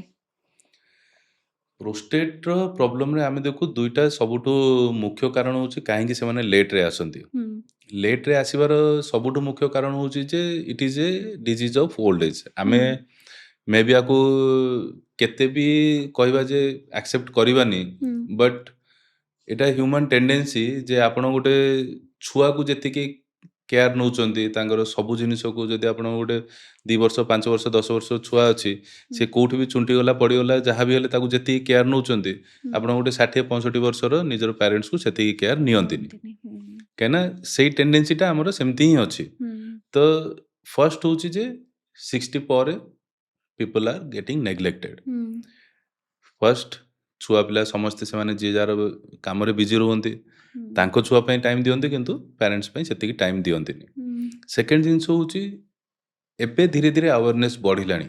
ତା ଆଗରୁ କ'ଣ ଥିଲା, ଲୋକଙ୍କ ମନରେ ଥିଲା ଯେ ଏସବୁ ଓଲ୍ଡ ଏଜ୍ରେ ହୁଏ, ହୁଁ ଯାହା ବି ପ୍ରୋବ୍ଲେମ୍ ହେଉଛି ଏଗୁଡ଼ାକ ବିମାରୀ ନୁହଁ, ହୁଁ ବୁଢ଼ା ହେଲେ ହେଉଛି। ହଁ, ଆମେ ଦେଖିଥିଲୁ ଆମ ବାପାଙ୍କର ବି ସେମିତି ହେଉଥିଲା, ତାଙ୍କ ଭାଇଙ୍କର ହେଉଥିଲା, ସମସ୍ତଙ୍କ, ତ ଆମର ବି ସେମିତି ହେଉଛି। ତ ହୁଁ people are not ready to accept this is a disease and can be treated. ହୁଁ ସେଥିପାଇଁ ଲେଟ୍ରେ ଆସୁଥିଲେ। ଧୀରେ ଧୀରେ ବହୁତ ୟୁରୋଲୋଜିଷ୍ଟ ସୋସିଆଲ ମିଡ଼ିଆରେ ସବୁ ଆୱାରନେସ୍ କଲା ପରେ ଏବେ ଆମେ ଦେଖୁଛୁ ଯେ ଲୋକ ଠିକ୍ ଟାଇମ୍ରେ ଆସୁଛନ୍ତି। ତ ମୁଁ କହିବାକୁ ଚାହୁଁଛି ଯେ କେଉଁଟା ମୁଖ୍ୟ ସିମ୍ପଟମ୍ସ ଆମେ ଦେଖିପାରିବା। ଯେଉଁଟା ସବୁଠୁ ଇମ୍ପୋର୍ଟାଣ୍ଟ ହେଉଛି ପୋଷ୍ଟ ଭଏଡ୍ ଡ୍ରିବଲିଂ। ମାନେ ଆପଣ ଯଦି ପରିସ୍ରା କରିସାରିଲା ପରେ ହୁଁ ତାପରେ କିଛି ଡ୍ରପ୍ସ ୟୁରିନ୍ ଆପଣଙ୍କର ଅଣ୍ଡରୱେରେ ଲାଗିଯାଉଛି, କିମ୍ବା ପରିସ୍ରା କରିସାରିଲା ପରେ ବି ଆଉ 2-4 ଡ୍ରପ୍ ପରେ ବାହାରୁଛି। ହୁଁ ସେକେଣ୍ଡ ହେଉଛି ଆପଣଙ୍କର ପରିସ୍ରା ସ୍ପିଡ଼ଟା କମିଯାଏ, ପୁଅର୍ ଫ୍ଲୋ ଅଫ୍ ୟୁରିନ୍। ହୁଁ ତାମାନେ କ'ଣ, ଆପଣ ପରିସ୍ରା ଯେମିତି ମେଲ୍ ଗୋଟେ ପରିସ୍ରା କଲେ ପୁରା ଆଗରେ ଯାଇକି ପଡ଼ୁଥିଲା, ଏବେ ସେଇଟା ନ ପଡ଼ିକି ଧୀରେ ଧୀରେ ଧୀରେ କମି କମି ଆସି ଗୋଡ଼ ପାଖରେ ପଡ଼ୁଛି। ଆଚ୍ଛା ଥର୍ଡ ହେଉଛି ଫ୍ରିକ୍ୱେନ୍ସି ଅଫ୍ ୟୁରିନ୍।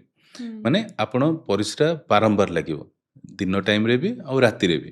ହୁଁ ଡେ ଟାଇମ୍ରେ ଯେଉଁଟା ନର୍ମାଲ୍ ଆପଣ 4 to 6 5 to 7 ଟାଇମ୍ ନର୍ମାଲ୍ ଗୋଟେ ଲୋକ ପରିସ୍ରା କରି ଯିବା କଥା, ସେଇଟା ବଢ଼ିଯାଉଛି, 10 ଥର ଯାଉଛନ୍ତି ଦିନକୁ, ସବୁ ଘଣ୍ଟାରେ ପରିସ୍ରା କରିବାକୁ ଯିବାକୁ ପଡ଼ୁଛି। ରାତିରେ ଶୋଇ ସାରିଲା ପରେ ବି ଆଉ 2 ଥର 4 ଥର ଉଠିବାକୁ ପଡ଼ୁଛି। ତ ସେଗୁଡ଼ାକ ସିମ୍ପଟମ୍ ହେଉଛି। କାହିଁକି ହେଉଛି? କାହିଁକିନା ଦୁଇଟା କାରଣ। ଏକ ତ ଆପଣଙ୍କର ପରିସ୍ରା ପୁରା କ୍ଲିଅର୍ ହେଉନି, ଆପଣଙ୍କୁ ବି ସେଇ ସେନ୍ସେସନ୍ଟା ବି ଜଣାପଡ଼ିବ, ସେନ୍ସ ଅଫ୍ ଇନକମ୍ପ୍ଲିଟ୍ ୟୁରିନେସନ୍। ମାନେ ପରିସ୍ରା କରିକି ଆସିଲେ ବି ଲାଗିବ ଯେ ନା, ପେଟଟା ପୁରା ଖାଲି ହେଲାନି, କିଛି ରହିଯାଉଛି ପରିସ୍ରା ତା ଭିତରେ ବୋଲି। ତ ଏଗୁଡ଼ାକ ସବୁ ଯଦି ହେଉଛି, ତାମାନେ କ'ଣ, ପରିସ୍ରା କିଛି ରହିଯାଉଛି। ଆପଣ ଯେତିକି ପରିସ୍ରା କରୁଛନ୍ତି ସେତିକି ସ୍ପିଡ୍ ହେଉନି, କମ୍ପ୍ଲିଟ୍ କ୍ଲିଅର୍ ହେଉନି, ତ କିଛି ପରିସ୍ରା ରହିଯାଉଛି। ଯେଉଁ ପରିସ୍ରାଟା ରହିବା ଫଳରେ ବଡ଼ି ତାକୁ କ'ଣ କହୁଛି ଯେ ନାଇଁ, ଆଉଥରେ ଜଲ୍ଦି ତାକୁ କ୍ଲିଅର୍ କରିବା, ତ ସିଏ ଆଉଥରେ କ୍ଲିଅର୍ କରୁଛି। କିଛି କେସେସ୍ରେ ଆପଣ ଯେତିକି ପାଣି ପିଉଛନ୍ତି, ମାନିନିଅନ୍ତୁ ଆପଣ ଟୋଟାଲ୍ ବ୍ଲାଡରର କ୍ୟାପାସିଟି ହେଉଛି 400 ml, ଆପଣ ନର୍ମାଲି ଆଗରୁ ପରିସ୍ରା କରୁଥିଲେ 400 ml ରହିଲା, 400 ml ପରିସ୍ରା କରିଦେଲେ, କିନ୍ତୁ ଧୀରେ ଧୀରେ ପ୍ରୋଷ୍ଟେଟ୍ ବଢ଼ିବା ଫଳରେ ସ୍ପିଡ୍ କମିଗଲା, ଆଉ ପୁରା କ୍ଲିଅର୍ ହେଲାନି। ତ ଆପଣ 4 ଘଣ୍ଟାରେ ଆଗ 400 ml ୟୁରିନ୍ ତିଆରି କରୁଥିଲେ, 4 ଘଣ୍ଟାରେ ପରିସ୍ରା ଯାଉଥିଲେ। ଏବେ ପରିସ୍ରା କଲେ 200 ml ପରିସ୍ରା କଲେ, 200 ml ରହିଗଲା ଭିତରେ। ତ ନେକ୍ସଟ ଆପଣ ତ 4 ଘଣ୍ଟାରେ 400 ml ତିଆରି କରିବେ, ତ ମାନେ 2 ଘଣ୍ଟାରେ 200 ml କଲେ, ତ ଇଫେକ୍ଟିଭ ୟୁରିନ୍ କେତେ ରହିଲା? 2 ଘଣ୍ଟାରେ 400 ml ହେଇଗଲା ଆଉଥରେ ଆପଣଙ୍କର। ବୁଝିପାରୁଛନ୍ତି? ତ ସେଥିରେ କ'ଣ ହେଲା, ଆଉଥରେ ଆପଣଙ୍କୁ 4 ଘଣ୍ଟା ଯାଏଁ ଆପଣ ୱେଟ୍ କରିପାରିବେନି, ଆପଣ 2 ଘଣ୍ଟାରେ ପରିସ୍ରା କରିବାକୁ ଯିବେ। ତ ଏଇଟା ଗୋଟେ ସାଇକେଲ ବଢ଼ି ବଢ଼ି ଚାଲେ, ଯାହାଫଳରେ କି ଆପଣଙ୍କର ୟୁରିନ୍ଟା ଷ୍ଟୋର୍ ହେବା ଫଳରେ ଫ୍ରିକ୍ୱେନ୍ସି ବଢ଼ି ବଢ଼ି ଚାଲେ। ସେକେଣ୍ଡ ହେଉଛି ଷ୍ଟୋର୍ଡ ୟୁରିନ୍ରେ ସବୁବେଳେ ଇନଫେକ୍ସନ୍ର ଚାନ୍ସ ଅଧିକ ରହେ। ଆଚ୍ଛା ଥାର୍ଡ ହେଉଛି ଡାଇବେଟିସ୍। ଯଦି ଡାଇବେଟିସ୍ ରହୁଛି ତ ଇନଫେକ୍ସନ୍ ଚାନ୍ସ ଆହୁରି ଅଧିକ ରହେ। ତ ଇନଫେକ୍ସନ୍ ହେଲା ମାନେ ଇନଫେକ୍ସନ୍ କ୍ଲିଅର୍ ହେବାରେ ବି ଡିଫିକଲ୍ଟ ହୁଏ, କାହିଁକିନା ୟୁରିନ୍ଟା ପୁରା କ୍ଲିଅର୍ ହୁଏନି। ତ ସେଇଟା ଗୋଟେ ସାଇକେଲ ଏମିତି ଚାଲି ଚାଲିଯାଏ, ଯେଉଁଥିରେ କି ବହୁତ ଅସୁବିଧା ହୁଏ। ତା ସହିତ ପ୍ରୋଷ୍ଟେଟ୍ ବଢ଼ି ବଢ଼ି ଗଲା ପରେ ଏବେ ଆପଣଙ୍କର ୟୁରିନ୍ ରହୁଛି, ତ ବ୍ଲାଡର କ'ଣ ଚାହୁଁଛି? ବ୍ଲାଡର ଚାହୁଁଛି ତାକୁ ଯେମିତି ବି ବାହାର କରିବ, ତ ସିଏ ତାକୁ ପ୍ରେସର ଦେଉଛି, ଆହୁରି ଅଧିକ କାମ କରୁଛି। ତ ଯେମିତି ଆମେ ଅଧିକ କାମ କଲେ ମସଲ ଷ୍ଟ୍ରଙ୍ଗ ହେଇଯାଏ, ତ ବ୍ଲାଡର ଗୋଟେ ବଲୁନ୍, ସେ ବଲୁନ୍ ପ୍ରେସ୍ କରିକି ବାହାର କରିବ, ପରିସ୍ରା ରାସ୍ତା ଖୋଲିବ। ଯେତେବେଳେ ପ୍ରୋଷ୍ଟେଟ୍ ଆପଣଙ୍କର କମ୍ପ୍ରେସ୍ କରିକି ପରିସ୍ରା ରାସ୍ତାଟାକୁ ଟାଇଟ୍ କରିଦିଏ, ସେତେବେଳେ ବ୍ଲାଡରକୁ ଏକ୍ସଟ୍ରା କାମ କରିପାରେ ସେ ବାହାର କରିବା ପାଇଁ। ତ ଯେତିକି ଏକ୍ସଟ୍ରା କାମ କରୁଛି ସିଏ ମୋଟା ହେଇଯାଉଛି। ତ ଇଫେକ୍ଟିଭ ତ ହଁ ଠିକ୍ ଅଛି, ବଡ଼ି ଆମର ଯେତିକି ମୋଟା ହେଇଯାଉଛି ସେତିକି ଅଧିକ କାମ କରିବ, କିନ୍ତୁ ସେମିତି ହୁଏନି। ହୁଏ କ'ଣ, ଆପଣ ଦେଖିବେ ଯେଉଁମାନେ ଜିମ୍ ଯାଉଥିବେ, ଗୋଟେ ଫିକ୍ସ ମସଲ ଷ୍ଟ୍ରେନ୍ଥ ହେଇଗଲା ପରେ ତାପରେ ସେମାନଙ୍କର ଆଉ ଫ୍ଲେକ୍ସିବିଲିଟି ନଥାଏ। ଯେଉଁମାନେ ବହୁତ ଜିମ୍ କରିଦିଅନ୍ତି ସେମାନେ ଦେଖିବେ ଏମିତି ଚାଲିବେ, ସିଏ ଆଉ ଫ୍ଲେକ୍ସିବିଲିଟି ଫ୍ଲେକ୍ସିବିଲିଟି ରହିବନି। ତ ତ ସେଇ ଜିନିଷ ହୁଏ ବ୍ଲାଡର ସହିତ। ହୁଁ ନର୍ମାଲ ବ୍ଲାଡର ଥିକନେସ୍ ଥାଏ 3 ମିଲିମିଟର ପାଖାପାଖି। ହୁଁ ଯେତେବେଳେ ସେ କାମ କରି କରି ଯାଏ ଅଧିକ, ସେ 3, 4, 5 ହେଇ ବଢ଼ିଯାଏ। ହୁଁ ଅପ୍ ଟୁ 5 mm ପର୍ଯ୍ୟନ୍ତ ଆମେ କହୁଛେ ଠିକ୍ ଠାକ୍ ଅଛି, ଚଳିବ, ସେ ଗୁଡ୍ ଗୁଡ୍ ଷ୍ଟ୍ରେନ୍ଥରେ ଅଛି। 5 ରୁ 7 ମିଲିମିଟର ଯେତେବେଳେ ବଢ଼ିଯାଏ, ତ ବ୍ଲାଡର ଅଲରେଡି ଫ୍ଲେକ୍ସିବିଲିଟି ଲୁଜ୍ କରିବା ଆରମ୍ଭ ହେଇଯାଏ। ହୁଁ ମୋଟା ହେଇଯାଏ କିନ୍ତୁ ଫ୍ଲେକ୍ସିବିଲିଟି ଲୁଜ୍ କରିଥାଏ। ହୁଁ ତ ସିଏ ଆଉ ତାର ଯୋଉ ପରିସ୍ରା ଆସିଲେ ଫୁଲିବ ଆଉ ବାହାର କରିବା ପାଇଁ କମ୍ପ୍ରେସ୍ ହବ, ସେଇ ଫଙ୍କସନଟା ଆଉ କରିବାରେ ଅକ୍ଷମ ହେଇଯାଏ। ଆଚ୍ଛା ଆଉ ଯେତେବେଳେ 7ରୁ ଅଧିକ ହେଇଯାଏ, ସେତେବେଳେ ସିଏ ଇରିଭର୍ସିବଲ ଷ୍ଟେଜକୁ ପଳେଇଯାଏ। ମାନେ ୟୁରିନ୍ କିଡନୀ ମାନେ ସେ ପ୍ରେସର ଏତେ ଅଧିକ ହେଇଯାଏ ଯେ ସିଏ ଯୋଉ ପ୍ରେସର ଦଉଛି ସେ ବାହାର କରିବା ପାଇଁ, ସେଇ ପ୍ରେସର ତଳକୁ ଯେତିକି ଯାଏ କିଡନୀକୁ ବି ସେତିକି ପଳେଇଯାଏ। ଆଚ୍ଛା ତ କିଡନୀ ଡ୍ୟାମେଜ ହୁଏ। ଆଉ ଯଦି ବି ଆମେ ସେଇ 7 ମିଲିମିଟରରୁ ଅଧିକ ହେଇଗଲା, 8 ମିଲିମିଟର 9 ମିଲିମିଟର ହେଇଗଲା, ହୁଁ ତାହେଲେ ଇଭେନ୍ ଆମେ ତାର ପରିସ୍ରା ରାସ୍ତା କ୍ଲିୟର କରିଦେଲେ, ପ୍ରୋଷ୍ଟେଟ୍ ସର୍ଜରୀ ବି କରିଦେଲେ, କିନ୍ତୁ ବ୍ଲାଡର ଆଉ ରିକଭର କରେନି, ଆଚ୍ଛା ସେ ଅଲରେଡି ଲଷ୍ଟ। ତ ସେଥିରେ କ'ଣ ହୁଏ, ସେଗୁଡ଼ାକ ଡିସଫଙ୍କସନାଲ ବ୍ଲାଡର ହେଇଯାଆନ୍ତି। ହୁଁ ତ ସେଥିରେ ଆମେ ବାହାର କରିସାରିଲା ପରେ ବି ପେସେଣ୍ଟର ଆଉଟକମ୍ ଆଉ ସେତିକି ଭଲ ହୁଏନି। ତ ହୁଁ ଡିଲେଡ୍ କେସେସ୍ ଯେତେବେଳେ ପ୍ରୋଷ୍ଟେଟ୍ର ସର୍ଜରୀ କରାଯାଏ, ଆଉଟକମ୍ ବହୁତ ଖରାପ ଥାଏ। କାହିଁକିନା ବ୍ଲାଡର ଆମେ ରାସ୍ତାକୁ ଠିକ୍ କରିଦେଇପାରେ, କିନ୍ତୁ ବ୍ଲାଡରକୁ ଆଉ ଠିକ୍ କରିବାର କିଛି ଅପସନ୍ ନଥାଏ। ତ ସେଥିରେ ଆପଣଙ୍କ କ'ଣ ହୁଏ, ପରିସ୍ରା ଏବେ ନା ଆମର ପ୍ରୋଷ୍ଟେଟ୍ ସର୍ଜରୀ କରିସାରିଲା ପରେ ବି ୟୁରିନ୍ ଆଉ କଣ୍ଟ୍ରୋଲ ହୁଏନି, ହୁଁ ୟୁରିନ୍ ଲିକ୍ ହେଉଥାଏ। ପେସେଣ୍ଟ ଯୋଉ ହୋଲ୍ଡିଂ ପାୱାରଟା ଆଉ ନଥାଏ, ତ ଇଟ୍ ବିକମ୍ସ ଏ ଓଭରଫ୍ଲୋ ଇନକଣ୍ଟିନେନ୍ସ ଟାଇପ୍ ଥିଙ୍ଗ। ମାନେ ଆପଣଙ୍କର ଆଉ ବ୍ଲାଡର ଯେମିତି ନର୍ମାଲ କାମ କରୁଥିଲା ଯେ ଫୁଲ୍ ହବ, ୟୁରିନ୍ ହେଲା ଷ୍ଟୋର କରିବା ପାଇଁ, ସିଏ ପୁରା ଡାଇଲେଟ୍ ହେଲା, ହୁଁ ପରିସ୍ରା କରିବା ପାଇଁ କମ୍ପ୍ରେସ୍ ହେଲା, ହୁଁ କିନ୍ତୁ ସିଏ ଆଉ ସେଇ କ୍ୟାପାସିଟି ପଳେଇ ଯାଇଛି। ତ ଏବେ ଫୁଲ୍ ହେଇ ହେଇଗଲା, ତାପରେ ୟୁରିନ୍ ହବ। ମାନେ ଆଚ୍ଛା ଗୋଟେ ବାଲ୍ଟିରେ ଯେମିତି ଆପଣ ଟ୍ୟାପ୍ ଖୋଲିଲେ ପାଣି ଭରି କରି ଗଲେ, ହୁଁ ସେ ଫୁଲ୍ ହେଇସାରିଲା ପରେ ଓଭରଫ୍ଲୋ ହେଲା ଯୋଉଟା, ଆଚ୍ଛା ତ ସେ ଓଭରଫ୍ଲୋଟା ଇନକଣ୍ଟିନେନ୍ସ ହୁଏ, ହୁଁ ଯୋଉଟା କି ବ୍ଲାଡରର ଡିସଫଙ୍କସନ ପାଇଁ ହୁଏ। ସାର୍ ଏଇଟା ତ ଗୋଟେ ମେଜର ହେଲ୍ଥ ଇସ୍ୟୁ। ମୁଁ ଆଉ ଥରେ ସାର୍ ରିପିଟଲି ଟିକେ ଶୁଣିବାକୁ ଚାହିଁବି, ଯେଉଁ ତିନିଟା ସାଇନ୍ସ କହିଲେ ଆଉ ଥରେ ଟିକେ କହିଦେବେ, ଟିକେ ସମରାଇଜ୍ କରିକି। ଆମେ ଦେଖିବା ଯଦି ସବୁଠୁ ଇମ୍ପୋର୍ଟାଣ୍ଟ ସାଇନ୍ ସିମ୍ପଟମ୍ ଭିତରେ ପ୍ରୋଷ୍ଟେଟ୍ର ପ୍ରୋବ୍ଲେମ୍ ଅଛି କି ନାହିଁ ଜାଣିବା ପାଇଁ, ଯଦି ହୁଁ କାହାର ବି, ଫର୍ଷ୍ଟ ହେଉଛି ଏଜ୍। ଯଦି 50ରୁ ଅଧିକ ଅଛନ୍ତି ପୁରୁଷ ଲୋକ, ହୁଁ ତାଙ୍କ ପାଖରେ ଯଦି ପରିସ୍ରା କରିସାରିବା ପରେ ପରିସ୍ରା ଡ୍ରିବଲ୍ ହେଉଛି, ଅଣ୍ଡରୱେର୍ ଲାଗୁଛି, 2-4 ଡ୍ରପ୍ ବାହାରି ଯାଉଛି ସବୁବେଳେ ପରିସ୍ରା କରିସାରିଲା ପରେ। ହୁଁ ସେକେଣ୍ଡ ହେଉଛି ଯଦି ପରିସ୍ରାର ସ୍ପିଡ୍ଟା କମିଯାଉଛି, ହୁଁ ଆଗରୁ ଯେତିକି ପଡ଼ୁଥିଲା ତାଠୁ କମ୍ ପାଖରେ ପଡ଼ୁଛି। ହୁଁ ଥର୍ଡ ହେଉଛି ପରିସ୍ରା କରିସାରିଲା ପରେ କମ୍ପ୍ଲିଟ୍ ସେନ୍ସେସନ୍ଟା ଆସୁନି, ପରିସ୍ରା ରହିଗଲା ପରି ଲାଗୁଛି। ହୁଁ ଫୋର୍ଥ ହେଉଛି ଷ୍ଟାର୍ଟ କରିବାରେ ଆପଣଙ୍କୁ ଟାଇମ୍ ଲାଗୁଛି, ହେଜିଟେନ୍ସି କୁହନ୍ତି ତାକୁ। ହୁଁ ଫିଫ୍ଥ ହେଉଛି ଦିନ ଟାଇମ୍ କିମ୍ବା ରାତି ଟାଇମ୍ରେ ଆପଣଙ୍କ ପରିସ୍ରା ବାରମ୍ବାର ହେଉଛି। ହୁଁ ଏଇସବୁ ହେଉଛି ମୁଖ୍ୟ ସିମ୍ପଟମ୍ସ। ଯଦି ଏଗୁଡ଼ାକ କିଛି ବି ଆପଣଙ୍କୁ ଆସୁଛି, there is very high chance that you may have a prostate problem. ତ ତାକୁ ନିହାତି ଆପଣ ଗୋଟେ ଇଭାଲୁଏଟ୍ କରିବା ଦରକାର। ସାର୍ ଏଇ ଯେଉଁ ସିମ୍ପଟମ୍ସ ଗୁଡ଼ା ଆପଣ କହିଲେ, ଗୋଟେ ଲାଟର ଏଜ୍ରେ ନର୍ମାଲ ଲାଗେ, ହଁ ଏଜ୍ ହେଇଗଲାଣି ଏସବୁ ଜିନିଷ। ଆପଣ ଯେଉଁ କହିଲେ ଷ୍ଟାର୍ଟ କରିବାକୁ ଟାଇମ୍ ଲାଗେ, ସେଇଟା ମୁଁ ଟିକେ ଜାଣିବାକୁ ଚାହିଁବି। ମାନେ ପ୍ରେସର ଦେବାକୁ ପଡ଼େ ନା ଅଟୋମେଟିକ୍ ଗୋଟେ ଡ୍ୟୁରେସନ୍ ରହିସାରିଲା ପରେ ଆପେ ଆପେ ବାହାରେ, ସେଇଟା ଟିକେ ଇଲାବୋରେଟ୍ କରିବେ। ନର୍ମାଲି ଯେତେବେଳେ ଆମେ ୟୁରିନ୍ କରିବାକୁ ଯାଉ, ଆମକୁ ଫିଲ୍ ଆସିଲା, ଆମେ ଗଲେ ଠିଆ ହେଲେ ୟୁରିନ୍ ହେଇଗଲା। ହୁଁ ପ୍ରୋଷ୍ଟେଟ୍ ଯେତେବେଳେ ବଢ଼ିଥାଏ, ତ ସେତେବେଳେ କ'ଣ ହୁଏ, ହେଜିଟେନ୍ସି ହୁଏ, ମାନେ ହୁଁ ଷ୍ଟାର୍ଟିଂରେ ଡିଫିକଲ୍ଟ ହୁଏ। ଆପଣ ଗଲେ ପରିସ୍ରା କରିବା ପାଇଁ, ପରିସ୍ରା ଲାଗିଲା ଆପଣଙ୍କୁ, ହୁଁ ଆପଣ ଗଲେ ପରିସ୍ରା କରିବା ପାଇଁ ଠିଆ ହେଲେ, କିନ୍ତୁ ଇମିଡ଼ିଏଟଲି ନ ହେଇକି କିଛି ସମୟ ଆପଣ ଜଗିଲେ, 5 ସେକେଣ୍ଡ, 10 ସେକେଣ୍ଡ, 15 ସେକେଣ୍ଡ, 20 ସେକେଣ୍ଡ, ସେମିତି ରହିଲା ପରେ ତାପରେ ସ୍ଲୋଲି ପରିସ୍ରା ଆରମ୍ଭ ହେଲା। ଆଚ୍ଛା ତ ସେଇଟା କ'ଣ ହୁଏ, ବଡି କମ୍ପେନସେଟ୍ କରେ। ହୁଁ ପ୍ରୋଷ୍ଟେଟ୍ ଯେହେତୁ ବ୍ଲକେଜ୍ କରୁଛି, ହୁଁ ତ ବଡି କମ୍ପେନସେଟ୍ করে, ବ୍ଲାଡର ସେଇ ହିସାବରେ ପ୍ରେସର ଦେବା ଆରମ୍ଭ କରେ, ତାପରେ ଯାଇକି ୟୁରିନ୍ଟା ହୁଏ ଆପଣଙ୍କର। ହୁଁ ତ ସେଇଟା ହେଉଛି ହେଜିଟେନ୍ସି। ହୁଁ ସାର୍ ୟୁରିନ୍ରୁ ଆମେ ବହୁତ କିଛି ଜିନିଷ ଜାଣିପାରିବା। ସାର୍ ଯେମିତି କହିଲେ ପ୍ରୋଷ୍ଟେଟ୍ ବି ଆମେ ୟୁରିନ୍ର ଫ୍ଲୋକୁ ଦେଖିକି ଆମେ ଜାଣିପାରିବା ଆମର ପ୍ରୋଷ୍ଟେଟ୍ ହେଇଛି କି ନାହିଁ। ସେମିତି ସାର୍ ଗୋଟେ ୟଙ୍ଗ ପିଲାର ହେଇଯାଉ କିମ୍ବା ଲାଟର ଏଜ୍ରେ ହେଇଯାଉ, ୟୁରିନ୍ କଲର୍ କିଛି ସାଇନ୍ ଦିଏ କି କିଡନୀ ହେଲ୍ଥକୁ ନେଇକି? ୟୁରିନ୍ କଲର ନର୍ମାଲ, ଆମର ୟୁରିନ୍ କଲର ହେଉଛି ଯୋଉଟାକୁ ଷ୍ଟ୍ର ୟେଲୋ ବୋଲି କୁହନ୍ତି। ହୁଁ ମାନେ ଯୋଉ ପେଲ୍ ନଡ଼ାର ୟେଲୋ। ଯେମିତି ପେଲ୍ ୟେଲୋ ଥାଏ, ହୁଁ ସେଇଟା ହେଉଛି ନର୍ମାଲ। ମୋଷ୍ଟ କମନଲି କନସେନ୍ଟ୍ରେଟେଡ୍ ୟୁରିନ୍ ଆସେ। ହୁଁ ତ ଯଦି ଆପଣ ପାଣି କମ୍ ପିଉଛନ୍ତି, ତାହେଲେ ସେଇଟା ମୋର ଡାର୍କ ୟେଲୋ ହେଇକି ଆସିବ, ହୁଁ ସେଗୁଡ଼ା ହେଉଛି କନସେନ୍ଟ୍ରେଟେଡ୍ ୟୁରିନ୍। ହୁଁ କଲର ଚେଞ୍ଜ ହୁଏ କୋଉ କୋଉ କେସେସରେ, ସବୁଠୁ ଇମ୍ପୋର୍ଟାଣ୍ଟ ଦୁଇଟା ଜିନିଷ ରହୁଛି, ଏଇଦର ଆପଣଙ୍କ ବ୍ଲଡ୍ ଆସିବ ନହେଲେ ପସ୍ ଆସିବ।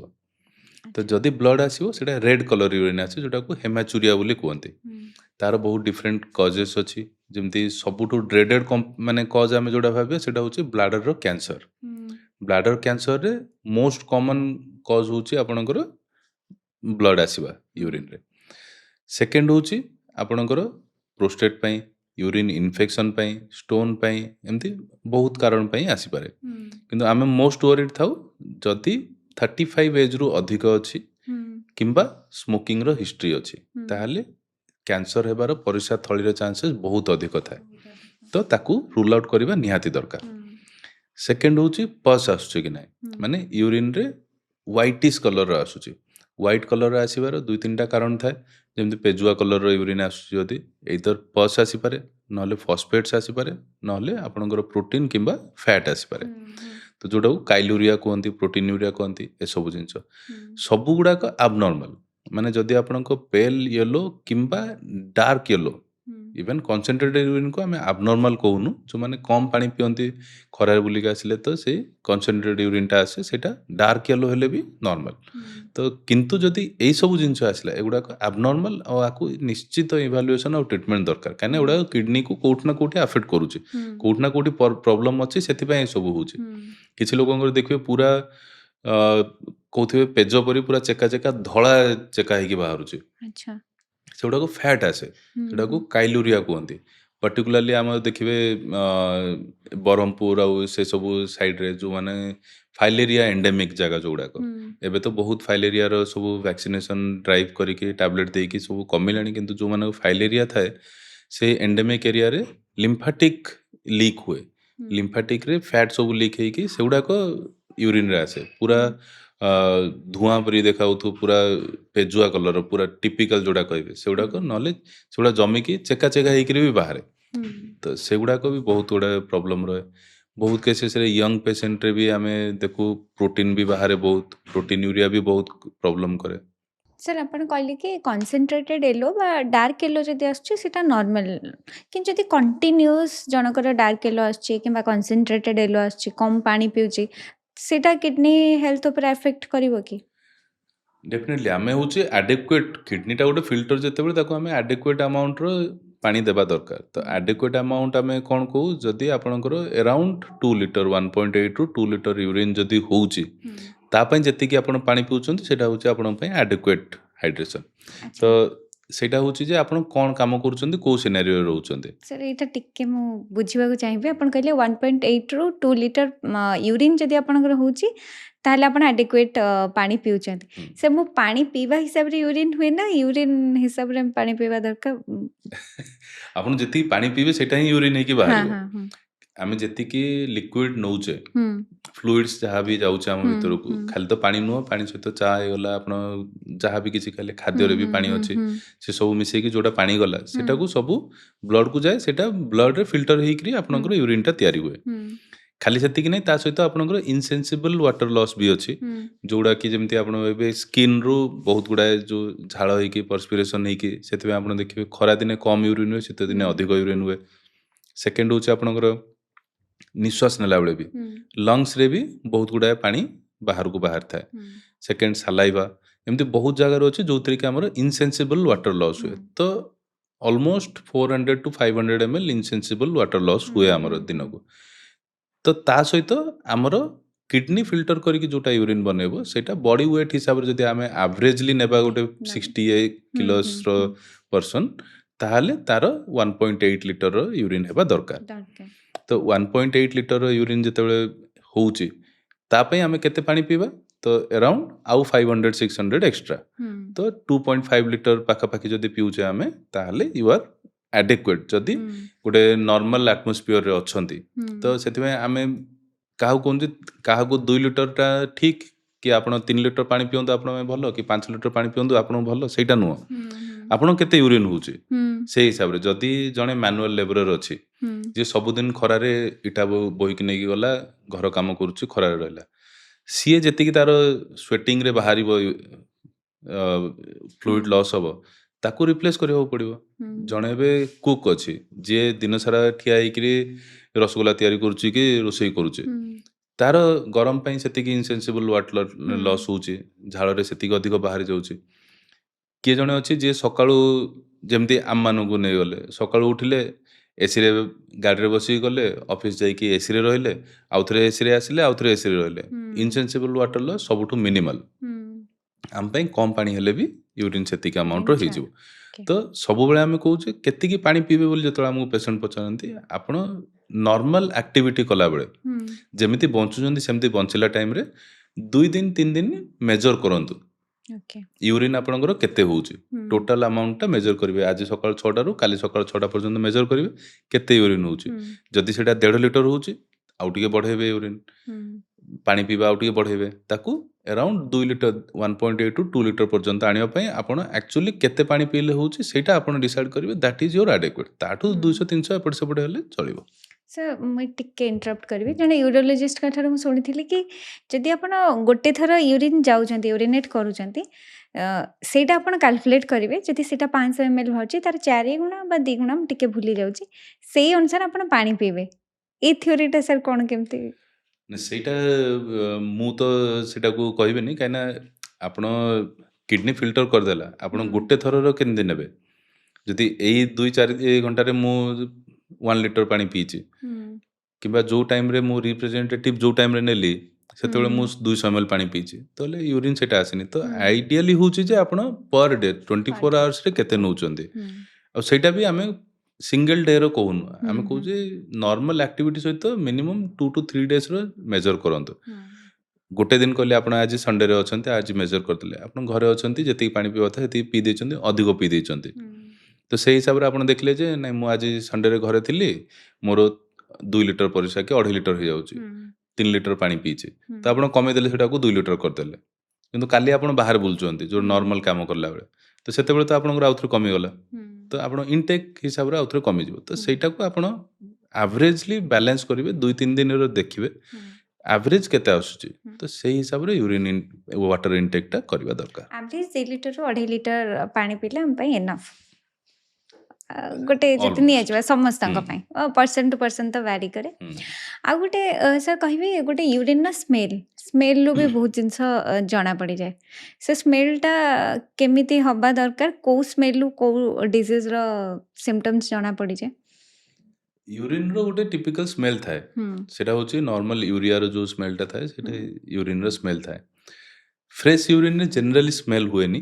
ଫ୍ରେଶ୍ ୟୁରିନ୍ରେ ଯଦି ଇନଫେକ୍ସନ୍ ଥିବ ତାହେଲେ ସେଇଟା ସ୍ମେଲ୍ ଆସିବ। ଫ୍ରେଶ୍ ୟୁରିନ୍ର ସ୍ମେଲ୍ ଜେନେରାଲି ନଥାଏ। ୟୁରିନ୍ ଷ୍ଟୋର୍ ହେଇଗଲେ ୟୁରିଆ ଫର୍ମେଣ୍ଟ ହେଇକି ସେଥିରେ ଆପଣଙ୍କ ଆମୋନିଆ ହେଇକି ସ୍ମେଲ୍ଟା ଆସେ। ତ ସେଇ ସ୍ମେଲ୍ଟା ଯେଉଁଟା ସେଇଟା ଜେନେରାଲି ରହିଯିବା ୟୁରିନ୍, ନହେଲେ ଯେଉଁ ଜାଗାରେ ଆପଣଙ୍କର କଣ୍ଟିନ୍ୟୁଅସଲି ବାରମ୍ବାର ଲୋକ ଯେମିତି ଶୌଚାଳୟ ହେଉଛି ସେଗୁଡ଼ାକରେ ସେଗୁଡ଼ା ସ୍ମେଲ୍ଟା ଆସେ। ନର୍ମାଲ ୟୁରିନ୍ରେ ବହୁତ ଜେନେରାଲି ସ୍ମେଲ୍ ଆସେନି। ବହୁତ ଲୋକ କ'ଣ କରନ୍ତି, ନୋଟିସ୍ କରିନଥାନ୍ତି ରେଗୁଲାରଲି, କୌଣସି ଜାଗାରେ ରହିଗଲା ପରେ ତାପରେ ସେମାନେ ନୋଟିସ୍ କରନ୍ତି, କିନ୍ତୁ ଦ୍ୟାଟ୍ ଇଜ୍ ମୋଷ୍ଟଲି ନର୍ମାଲ ଥାଏ। କିଛି କେସେସରେ ଯଦି ଆପଣଙ୍କ ୟୁରିନ୍ରେ ଇନଫେକ୍ସନ୍ ଅଛି କିମ୍ବା ୟୁରିନ୍ରେ କିଛି ସ୍ପେସିଫିକ୍ ଡିଜିଜ୍ ଅଛି, ଯେମିତିକି ପ୍ରୋଟିନ୍ ବହୁତ ଅଧିକ ଯାଉଛି, ଡାଇବେଟିସ୍ ଅଛି, ତ ସେସବୁରେ ବେଳେବେଳେ ସ୍ମେଲ୍ ହୁଏ। କିଛି ଲୋକ କୁହନ୍ତି ଯେ ୟୁରିନ୍ରେ ପିମ୍ପୁଡ଼ି ଲାଗିଗଲା, ତ ସେଇଟା ଡାଇବେଟିସ୍ ହେଇଯାଇଛି। ତ ସବୁବେଳେ ସେମିତି ନଥାଏ, ୟୁରିନ୍ରେ ପ୍ରୋଟିନ୍ କିମ୍ବା ସୁଗାର ଗଲେ ହିଁ ଇଏ ଲାଗିବ ବୋଲି, ପିମ୍ପୁଡ଼ି କେଉଁଠି ବି ଲାଗିପାରନ୍ତି। ତ but eat can be A cause of, ଯେ ଆମେ ଜାଣିପାରିବା ଯଦି ରେଗୁଲାରଲି ଆପଣଙ୍କ ୟୁରିନ୍ରେ ଇଏ ହେଉଛି ତାହେଲେ ସୁଗାର ଯାଉଥିବ ବୋଲି ଆମେ ଭାବିପାରିବା। କିନ୍ତୁ ସାର୍ ଜଣେ ଜଣେ ୱାସରୁମ୍ ଗଲା ପରେ ଗୋଟେ ସ୍ମେଲ୍ ଆସେ, ସମସ୍ତଙ୍କର ଆସେନି, ତାଙ୍କର ଗୋଟେ ଡିଫରେଣ୍ଟ ସ୍ମେଲ୍ ଆସେ। ସାର୍ ସେଟା ଗୋଟେ ଡିଜିଜ୍ର କିଛି ସାଇନ୍ କି ଅର୍ଲି ସାଇନ୍ କି? ବହୁତ କେସେସରେ ଯଦି ଥାଏ ଡିଜିଜ୍, କିଡନୀ ଫେଲିୟର ବଗେରା ଥାଏ, ତାହେଲେ ବେଳେବେଳେ ସେମାନଙ୍କର ମାନେ କିଛି ଡିଗ୍ରେଡେଡ୍ ପ୍ରଡକ୍ଟ ସବୁ ଆସେ ଯେଉଁଗୁଡ଼ାକ ଏକ୍ସଟ୍ରା, ତାହେଲେ ସେଥିରେ ଆସିଥାଏ। ନହେଲେ ବହୁତ ଟାଇମ୍ରେ ନ ବି ଆସିପାରେ, କିଛି ରୋଗ ବି ନଥାଇପାରେ। ଷ୍ଟୋର କରି ରଖିଦେଇଥିବେ ବହୁତ ଅଧିକ ଟାଇମ୍, କିଛି ଲୋକ 4 ଘଣ୍ଟା 5 ଘଣ୍ଟାରେ ୟୁରିନ୍ ଯାଆନ୍ତି, ତ ୟୁରିନ୍ ଷ୍ଟୋର ହେଇକି ଥାଏ, ତ ସେଗୁଡ଼ାକ ବି ଅଧିକ ସ୍ମେଲ୍ ହୁଏ। ସାର୍ ଆପଣ କହିଲେ କି ଯଦି ୟୁରିନ୍ ବହୁତ ଟାଇମ୍ ଷ୍ଟୋର କରିକି ରଖିଦେବା ତାହେଲେ ଗୋଟେ ସ୍ମେଲ୍ ଆସିବ। ସାର୍ ବହୁତ ଲୋକଙ୍କର ଆଦତ ଥାଏ କି ୟୁରିନ୍କୁ ହୋଲ୍ଡ କରିକି ବହୁତ ଟାଇମ୍ ରଖିଦିଅନ୍ତି, ତାର କ'ଣ ସାଇଡ୍ ଇଫେକ୍ଟସ୍ ଥାଏ? ୟୁରିନ୍ ବହୁତ ଟାଇମ୍ ଷ୍ଟୋର କରିକି ରଖିବା କଥା ନୁହଁ ଆକ୍ଚୁଆଲି।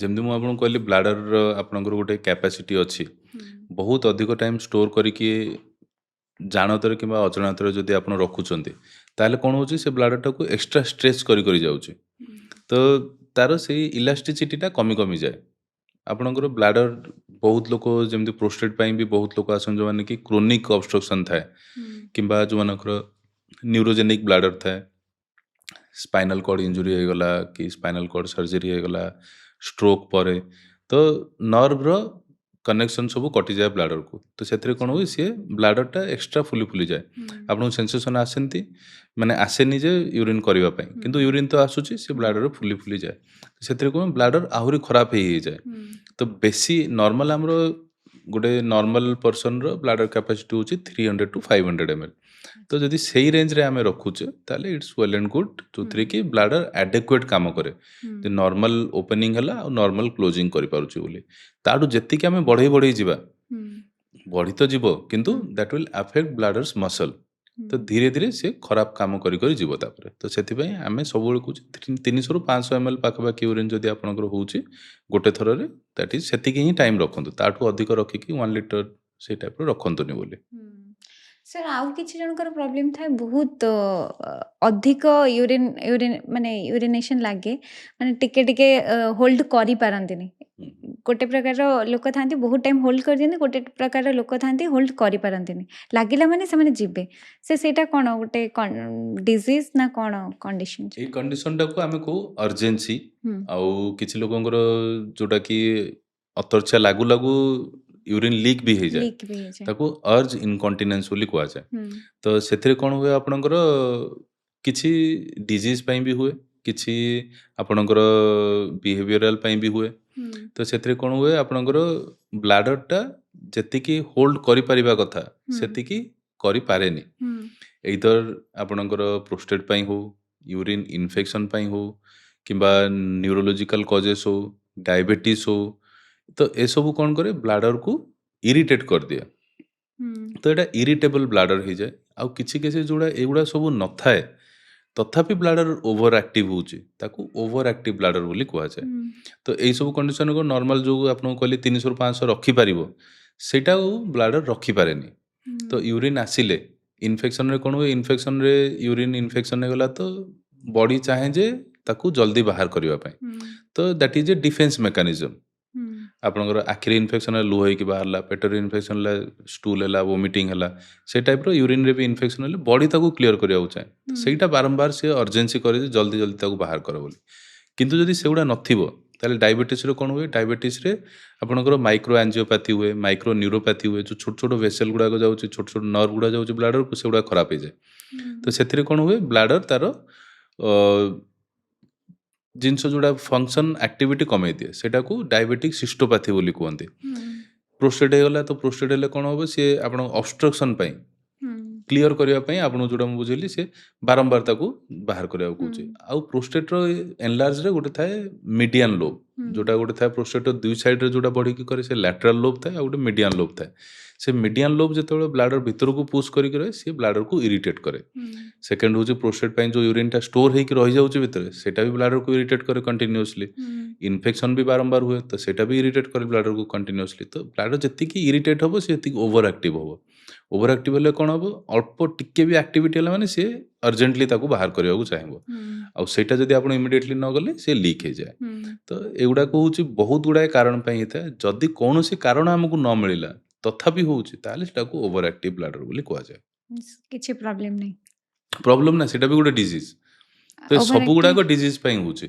आपन को अर्जेंट लागिबा आ परिसा लीक हे जिबाटा कोनोसी ना कोनोसी गोटे डिजीज पई होउची तो सेटा को आपन को जानिबो पड़ो जो को रोग पई होउची सर अपन कहले कि गोटे डायबिटीज गोटे प्रोस्टेट आ गोटे यूरिन इन्फेक्शन बेले बेले यूरिन पाइप रे जोटा यूरेटरी स्टोन भी था सेटा भी आसले आपन को ये करि पारे स्टोन पई भी बेले बेले कैंसर भी ब्लैडर कैंसर भी आपन को से प्रॉब्लम करे पारे अर्जेंसी अच्छा तो आउ ओवर एक्टिव ब्लैडर भी करि पारे सर जार किछि प्रॉब्लम नथिबो अपन कहले ओवर एक्टिव ब्लैडर माने सेटा कोनोसी कारण रो ओवर एक्टिव हुए ना एम्ति गोटे कंडीशन थाई सेटा ओवर एक्टिव ब्लैडर तार गोटे कारण था जेमति कि आपन को इन्फेक्शन हेई जाई छै आगुरु इन्फेक्शन ट्रीट हेई गला तो एबे पई इन्फेक्शन नाही किंतु जो इन्फेक्शन ता हेइतला सेटा आपन ब्लैडर को ट्रिगर कर दै छै तो आपन ब्लैडर ओवर एक्टिव हेई जाई छै पर आज सच एबे ପାଇଁ ଇନଫେକ୍ସନ୍ ନାହିଁ କିନ୍ତୁ ଯେଉଁ ଓଭର ଆକ୍ଟିଭର ସାଇକେଲଟା ଚାଲିଛି ସେଇଟା ଚାଲିଛି ଆଚ୍ଛା। ତ ତାକୁ ଆମେ ମେଡ଼ିସିନ ଦେଉଛେ ବ୍ଲାଡରର ଆକ୍ଟିଭିଟିଟା କମ୍ କରିବା ପାଇଁ ହୋଲ୍ଡ କରିବା ପାଇଁ ତ ସେଥିରେ ସେଇଟା କମ୍ ହୁଏ କିଛି କେସେସରେ ନ୍ୟୁରୋଲୋଜିକ୍ ରହୁଛି ମାନେ ଆପଣଙ୍କର ଡାଇବେଟିସ୍ ହେଇଗଲା କିମ୍ବା କୌଣସି ନର୍ଭ ଜନିତ ଡିଜିଜ୍ ହେଇକି ରହିକି ଯେଉଁଟା ବ୍ଲାଡରର ଓଭର ଆକ୍ଟିଭିଟିଟା ନର୍ଭ ପାଇଁ ହେଉଛି ତ ତାକୁ ଆମେ ମେଡ଼ିସିନ ଦେଉଛୁ ନହେଲେ ଗୋଟେ ବୋଟୁଲିନମ୍ ଟକ୍ସିନ୍ ଯେଉଁଟା ଆମେ ବୋଟକ୍ସ ଯେଉଁଟା କହୁଛେ ସେ ବୋଟକ୍ସର ବି ଗୋଟେ ବୋଟୁଲିନମ୍ ଏ ବୋଲି ଆସୁଛି ଯେଉଁଟାକୁ ଆମେ ବ୍ଲାଡର ଭିତରେ ଇଞ୍ଜେକ୍ସନ୍ ଦେଉଛୁ ଦେଲେ ସେ ନର୍ଭଟାକୁ ସୁଦ୍ କରେ ପ୍ରୋବ୍ଲେମ୍ ହେଉଛି ସେ ପରମାନେଣ୍ଟ ତ କରିପାରେନି ସିଏ around 9 monthsରେ ଆଉଥରେ ଦେବାକୁ ପଡ଼ିବ 9 months 6 month to 1 year ବୋଲି କୁହାଯାଉଛି ତ ତାକୁ ଦେଇକି ବ୍ଲାଡରର ଯେଉଁ ଓଭର ଆକ୍ଟିଭ ଅର୍ଜଟାକୁ କମେଇବାକୁ ପଡ଼େ ମାନେ ଯଦି ଅର୍ଜେନ୍ସି କଣ୍ଡିସନ ଆସୁଛି ଡକ୍ଟରଙ୍କୁ ଦେଖେଇବା ନିଶ୍ଚୟ ଦେଖା କରିବା ଦରକାର ନିହାତି ଦରକାର ସାର୍ ଆଉ ଗୋଟେ କଣ୍ଡିସନ ଥାଏ ଛୋଟ ଛୁଆ ବେଡ୍ରେ ସୁସୁ କରିଦିଅନ୍ତି ତ ଯଦି ପଚାରିବେ ଆମକୁ ଲାଗିଲା କି ଆମେ ବାଥରୁମ୍ରେ ସୁସୁ କରୁଛୁ ଆମେ ସୁସୁ କରିଦେଲି କିନ୍ତୁ ଗୋଟେ ପର୍ଟିକୁଲାର ଏଜ୍ ପରେ ଏଇଟା ଠିକ୍ ବି ହେଇଯାଏ ଏଇଟା ସାର୍ କାହିଁକି ହୁଏ ଏଇଟାକୁ ଯେଉଁ ବେଡ୍ ୱେଟିଂ ବା ନକ୍ଚରନାଲ ଏନ୍ୟୁରିସିସ୍ ବୋଲି କୁହାଯାଏ ଜେନେରାଲି 5 ବର୍ଷ ପର୍ଯ୍ୟନ୍ତ ଏଇଟା କମନ୍ ଥାଏ 5 years ଚାଇଲ୍ଡ ପର୍ଯ୍ୟନ୍ତ ଆମେ ତାକୁ ବିଲକୁଲ ସିରିୟସଲି ନିଆଯାଏନି ହେଇପାରେ ଯେମିତି ତାଠୁ ବୟସ ବଢ଼ି ବଢ଼ିଯାଏ ତାର ଚାନ୍ସେସ୍ କମି କମିଯାଏ ଛୁଆ ନିଜେ ନିଜେ ଦୁଇଟା ଜିନିଷ ହୁଏ ଏକ ତ ବ୍ଲାଡରର କ୍ୟାପାସିଟି ବଢ଼ି ବଢ଼ିଯାଏ ତାପରେ ଛୁଆର କନସିୟସନେସ୍ ବଢ଼ି ବଢ଼ିଯାଏ ଯେ ୟୁରିନ୍ କରିବାର around 1% of population after age of 15 ନକ୍ଚରନାଲ ଏନ୍ୟୁରିସିସ୍ ହୁଏ ବା ବେଡ୍ ୱେଟିଂ ହୁଏ ଯେଉଁଟାକି ଆବନର୍ମାଲ ବୋଲି କୁହାଯାଏ ପୁରା ତ ସେଥିରେ କ'ଣ କରାଯାଏ ଆପଣଙ୍କୁ ଟ୍ରିଟମେଣ୍ଟ ଅଛି ଫର୍ଷ୍ଟ ତ ଆମେ ଦେଖୁଛେ କଜ୍ ଖୋଜିବା ପାଇଁ କିଛି ଲୋକଙ୍କର ୟଙ୍ଗ ଡାଇବେଟିସ୍ ଥାଏ ଯେଉଁଥିରେ କି ୟୁରିନ୍ ବହୁତ ଅଧିକ ତିଆରି ହୁଏ ପଲିୟୁରିଆ ହୁଏ ତ ବହୁତ ଅଧିକ ୟୁରିନ୍ ତିଆରି ହେବା ଫଳରେ ସେ ୟୁରିନ୍ଟା ଅଧିକ ହେଇକିରି ୟୁରିନ୍ ବାହାରେ କିଛି ଲୋକଙ୍କର ସ୍ଲିପ୍ ଡିଜର୍ଡର ଥାଏ ଯେଉଁମାନେ ବହୁତ ଗାଢ଼ ନିଦରେ ଶୋଇଯାଆନ୍ତି ସେମାନଙ୍କର କ'ଣ ହୁଏ ସିଏ ଶୋଇଥିଲା ବେଳେ ୟୁରିନ୍ ହେଇଯାଏ ଥାର୍ଡ କିଛି ଲାଇଫଷ୍ଟାଇଲ୍ ଥାଏ ଯେଉଁମାନେ କି ଶୋଇଲା ବେଳେ ବହୁତ ପାଣି ପିଇକି ଶୋଇଥାନ୍ତି ତ ସେମାନଙ୍କ ୟୁରିନ୍ ହିଁ ଅଧିକ ହୁଏ ତ ରାତିରେ ହେଇଯାଏ ଯଦି ନ ଉଠନ୍ତି ତ ଏଇସବୁ କଜ୍ ଆମକୁ ରୁଲ୍ ଆଉଟ୍ କରିବାକୁ ପଡ଼ିବ କିଛି ଲୋକଙ୍କର ପିଟ୍ୟୁଟାରୀ ବା ହର୍ମୋନାଲ କଜେସ୍ ବି ଥାଏ ଯେଉଁଥିରେ କି ୟୁରିନ୍ ଅଧିକ ତିଆରି ହୁଏ କିମ୍ବା ଏଥିରେ ହୁଏ ତ ଏସବୁ ଯଦି କଜ୍ ନଥାଏ ଯେଉଁଟାକି ବହୁତ ଲୋକଙ୍କର ନଥାଏ ବି ତ ସେଇମାନଙ୍କର ଆମେ ତାଙ୍କୁ ମୋଷ୍ଟଲି ଲାଇଫଷ୍ଟାଇଲ୍ ଚେଞ୍ଜେସ୍ କରାଯାଏ କିଛି ମେଡ଼ିସିନ ଦିଆଯାଏ ଯେଉଁଥିରେ କି ଆପଣଙ୍କର ୟୁରିନ୍ ପ୍ରଡକ୍ସନ୍ ଟିକେ କମ୍ ହୁଏ ରାତିରେ ଆଉ ତାଙ୍କୁ ଆଲାରାମ ଟେକ୍ନିକ୍ ବୋଲି ଯେଉଁଟା କୁହାଯାଏ ଯେଉଁଟା ପ୍ୟାରେଣ୍ଟସ୍ ମାନଙ୍କର ବହୁତ ଅଧିକ ରୋଲ୍ ଥାଏ ତ ଆପଣ କ'ଣ କରିବେ ସେଥିରେ ଡିଭାଇଡ଼ କରିବେ ଯଦି ଛୁଆ ଆପଣଙ୍କର ଶୋଉଛି 10ଟା ବେଳେ ଉଠୁଛି 6ଟା ବେଳେ ତ ଯେଉଁ 8 ଘଣ୍ଟା ରହିଲା ତାକୁ 4 ଘଣ୍ଟାରେ ଡିଭାଇଡ଼ କଲେ 4 ଆୱାର୍ସରେ ଗୋଟେ ଆଲାରାମ ଦେଇକି ତାକୁ ଉଠେଇବେ ପରିସ୍ରା କରେଇକି ଶୋଇବେ ଶୋଇବାର ପୂର୍ବରୁ ପାଣି ପିଇବାକୁ ଦେବେ ନାହିଁ 2-3 ଘଣ୍ଟାର ଗ୍ୟାପ୍ ରଖିବେ ତ ସେମିତି ହେଲେ ସିଏ ବ୍ଲାଡରର କ୍ୟାପାସିଟି ସେତିକିରେ ରହେ ୟୁରିନ୍ ଯେତିକି ହେଉଛି ସିଏ ଆଉ ବେଡ୍ ୱେଟିଂ ହେବନି ଧୀରେ ଧୀରେ ତାର ଡ୍ୟୁରେସନକୁ ଆମେ ବଢ଼େଇ ବଢ଼େଇ ତାକୁ ବନ୍ଦ କରୁ ଏମିତି ଟ୍ରିଟମେଣ୍ଟ କରାଯାଏ ସାର୍ ଆଉ ଗୋଟେ ବି କଣ୍ଡିସନ ଥାଏ ଯେମିତି କହିଲେ କି ଶୋଇବା ପୂର୍ବରୁ ପାଣି ପିଇଦେଲେ ଲାଗେ ୟୁରିନ୍ ଲାଗେ କିନ୍ତୁ କିଛି ଲୋକଙ୍କର ପାଣି ପିଅନ୍ତୁ କିମ୍ବା ନ ପିଅନ୍ତୁ ଗୋଟେ ପର୍ଟିକୁଲାର ଟାଇମ୍ ଥାଏ ଗୋଟେରେ ମୋତେ ସେମାନେ ଉଠିଯିବେ ସେଇ କଣ୍ଡିସନଟା ନର୍ମାଲ ନା ସେଇଟା ଆବନର୍ମାଲ ସେଗୁଡ଼ାକ ମୋଷ୍ଟଲି ସାଇକୋଲୋଜିକାଲ ଥାଏ ବହୁତ ଲୋକଙ୍କର ଅଭ୍ୟାସ ହେଇଯାଇଥାଏ ତ ଉଠିବାର ତ ସେ ତ ଉଠନ୍ତି ନହେଲେ ଆଇଡିଆଲି କିଛି ଯେତିକି ଅସୁବିଧା ଆବନର୍ମାଲିଟି ନଥାଏ ତା ଦେହରେ ନଥାଏ କିଡନୀ ହେଲ୍ଥ ଉପରେ ଟିକେ କଥା ହେବା ସାର୍ ଆମେ ଲୁଣ ଯଦି ଏକ୍ସେସ୍ ନେଉଛନ୍ତି ତାର କ'ଣ ଇମ୍ପାକ୍ଟ ପଡ଼େ କିଡନୀ ଉପରେ ଏକ୍ସେସ୍ ସଲ୍ଟ ତ ବହୁତ ଅଧିକ ଖରାପ କରିଥାଏ ସବୁ ଜିନିଷରେ ଆପଣଙ୍କର ହେଉଛି ଏକ୍ସେସ୍ ସଲ୍ଟ ହାଇପୋଟେନସିଭ୍ କରେ ବ୍ଲଡ଼ ପ୍ରେସରକୁ ବଢ଼େଇଥାଏ ବ୍ଲଡ଼ ପ୍ରେସର ବଢ଼ିବା ଯେମିତିକି ଆପଣ କିଡନୀ ଫେଲିୟର ବା କ୍ରୋନିକ୍ କିଡନୀ ଡିଜିଜ୍ର ଦୁଇଟା ସବୁଠୁ ମୁଖ୍ୟ କାରଣ ହେଉଛି ଡାଇବେଟିସ୍ ଆଉ ବ୍ଲଡ଼ ପ୍ରେସର ତ ଯଦି ବ୍ଲଡ଼ ପ୍ରେସର ଅଧିକ ରହୁଛି ତାହେଲେ ଆପଣଙ୍କ କିଡନୀ ଧୀରେ ଧୀରେ ଖରାପ ହେବା ନିଶ୍ଚିନ୍ତ ଖରାପ ହେବ ଆଉ ସେଗୁଡ଼ାକ ନନ୍ ରିଭର୍ସିବଲ୍ କାହିଁକିନା ସେ କିଡନୀକୁ ଭିତରୁ ଖରାପ କରିଦେଇଥାଏ ତାର ଫିଲ୍ଟ୍ରେସନ୍ ପାୱାର ହିଁ କମ୍ କରିଦିଏ ସେକେଣ୍ଡ ହେଉଛି ଅଧିକ ଲୁଣ ନେବା ଫଳରେ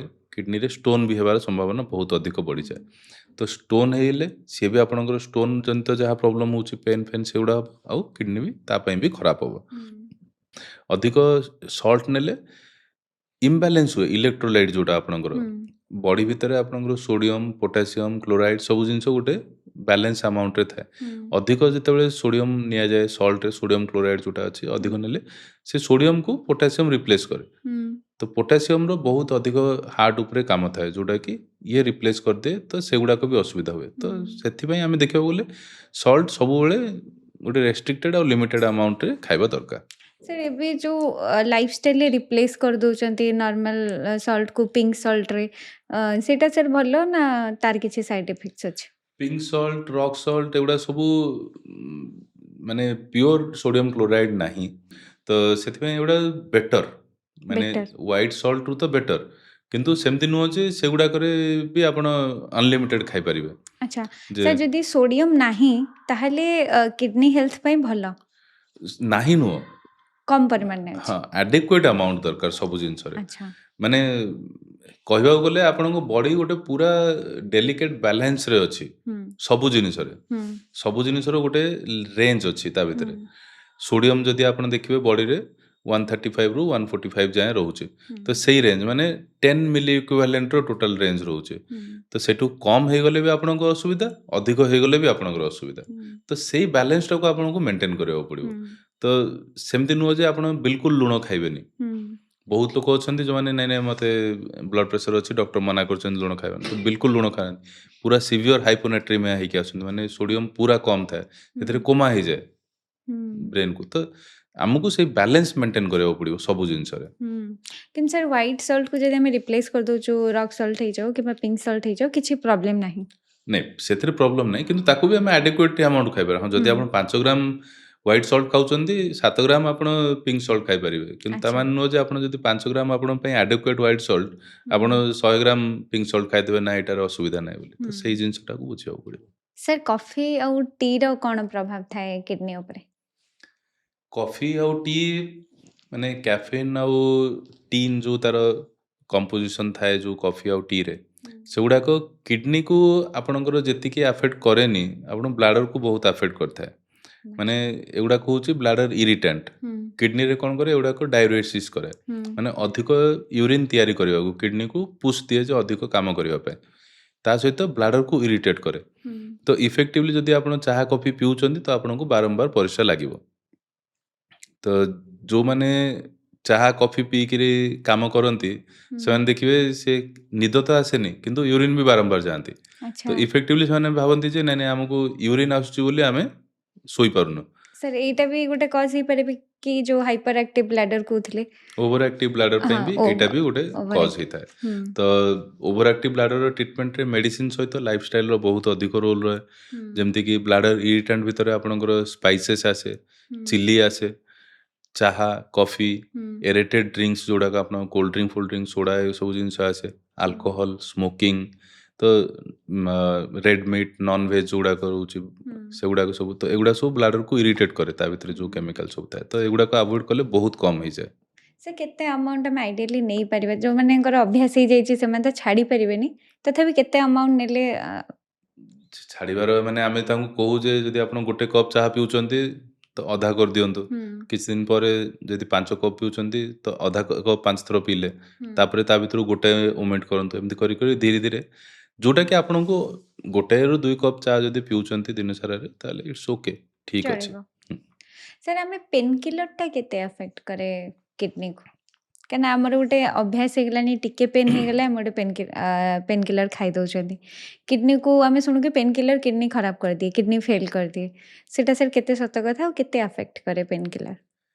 ପେନ୍ କିଲର ଭିତରେ ଯୋଉଟାକୁ ଆମେ କହୁ ନନ୍ ଷ୍ଟେରଏଡାଲ ଆଣ୍ଟି NSAIDs ଯୋଉଟାକ ହୁଁ, ତ ସେଇଟା ହେଉଛି ସବୁଠୁ ଡେଞ୍ଜରସ୍ ଜିନିଷ ଯୋଉଟାକୁ କିଡନୀକୁ ଖରାପ କରିଥାଏ ହୁଁ, ଆମର ଅନଫର୍ଚୁନେଟ୍ କିମ୍ବା ଫର୍ଚୁନେଟ୍ ଜିନିଷ କୁହାଯାଉଛି ଯେ ସବୁ ଜାଗାରେ ପେନ୍ କିଲର ମିଳୁଛି ହୁଁ, ତ ସେଥିରେ ହଁ ଆମକୁ ତ ପେନ୍ ରିଲିଫ୍ ହେଇଯାଉଛି ଇମିଡ଼ିଏଟଲି କିନ୍ତୁ କିଡନୀ ଖରାପ ହେଉଛି ହୁଁ, ଯୋଉଟା ଅନରେଗୁଲେଟେଡ୍ ଆମେ ଖାଉଛେ ସେଥିରେ କିଡନୀ ଭିତରୁ 100% ଡ୍ୟାମେଜ୍ ହୁଏ ଆଚ୍ଛା ବହୁତ କମ୍ ପେନ୍ କିଲର ରହୁଛି ଯେମିତିକି ସ୍ପେସିଫିକାଲି ପାରାସିଟାମଲ୍ ହେଇଗଲା ହୁଁ, କିମ୍ବା ଆଉ ଗୋଟେ ଦୁଇଟା ଅଛି ଯୋଉଟାକି ବହୁତ କମ୍ ଆଫେକ୍ଟ କରେ ହୁଁ, ନହେଲେ ବାକି ସବୁ ନନ୍ ଷ୍ଟେରଏଡାଲ ଡ୍ରଗ୍ସ ଯୋଉଟା ବି ରହୁଛି ସେଗୁଡ଼ା ସବୁଗୁଡ଼ାକ ଆପଣ ପେନ୍ କିଲର କିଡନୀକୁ ଆଫେକ୍ଟ ହୁଁ, କରିଥାଏ ଶୁଣିଥିବେ ବହୁତ ଆଗରୁ ଗୋଟେ ନିମୋସ୍ଲାଇଡ୍ ବୋଲି ଗୋଟେ ଡ୍ରଗ୍ ଆସୁଥିଲା ହୁଁ, ବହୁତ କମନଲି ସବୁ ଜାଗାରେ ମିଳୁଥିଲା ପାର୍ଟିକୁଲାରଲି ଇଣ୍ଡିଆରେ ଆମେ ଦେଖିବା ମାନେ ମୁଁ ଜାଣିବାରେ ମୁଁ ଯେଉଁ ଛୁଆ ହେଇଥିଲି ସେତେବେଳେ ଏନି ପେନ୍ ହେଲା ମାନେ ସମସ୍ତେ ନିମୋସ୍ଲାଇଡ୍ ଖାଉଥିଲେ ହୁଁ, ସବୁଠୁ କମନ୍ ଡ୍ରଗ୍ ଥିଲା but that is completely banned now ମାନେ ହୁଁ, ସେ ଡ୍ରଗ୍ ଆଉ ତିଆରି ହିଁ କରାହେଉନି ହୁଁ, କାହିଁକି ନା ଏଇଟା କିଡନୀ ଉପରେ ସିଭିୟର ଆଫେକ୍ଟ କରୁଥିଲା ବୋଲି ତ ତ ଏମିତି ବହୁତ ଗୁଡ଼ାଏ ପେନ୍ କିଲର ଅଛି ଯେଉଁଟାକୁ କି ଡ୍ରଗ୍ ଆବ୍ୟୁଜ୍ରେ ଏମିତି ନୁହଁ ଯେ ସମସ୍ତେ ଡରିଯିବା କଥା ଯେ ନାଇଁ ପେନ୍ କିଲର ଆଉ ବିଲକୁଲ ଖାଇବାନି, ଖାଇପାରିବା but eat should be ସୁପରଭାଇଜଡ୍, prescribed ଆଉ ମନିଟର୍ଡ।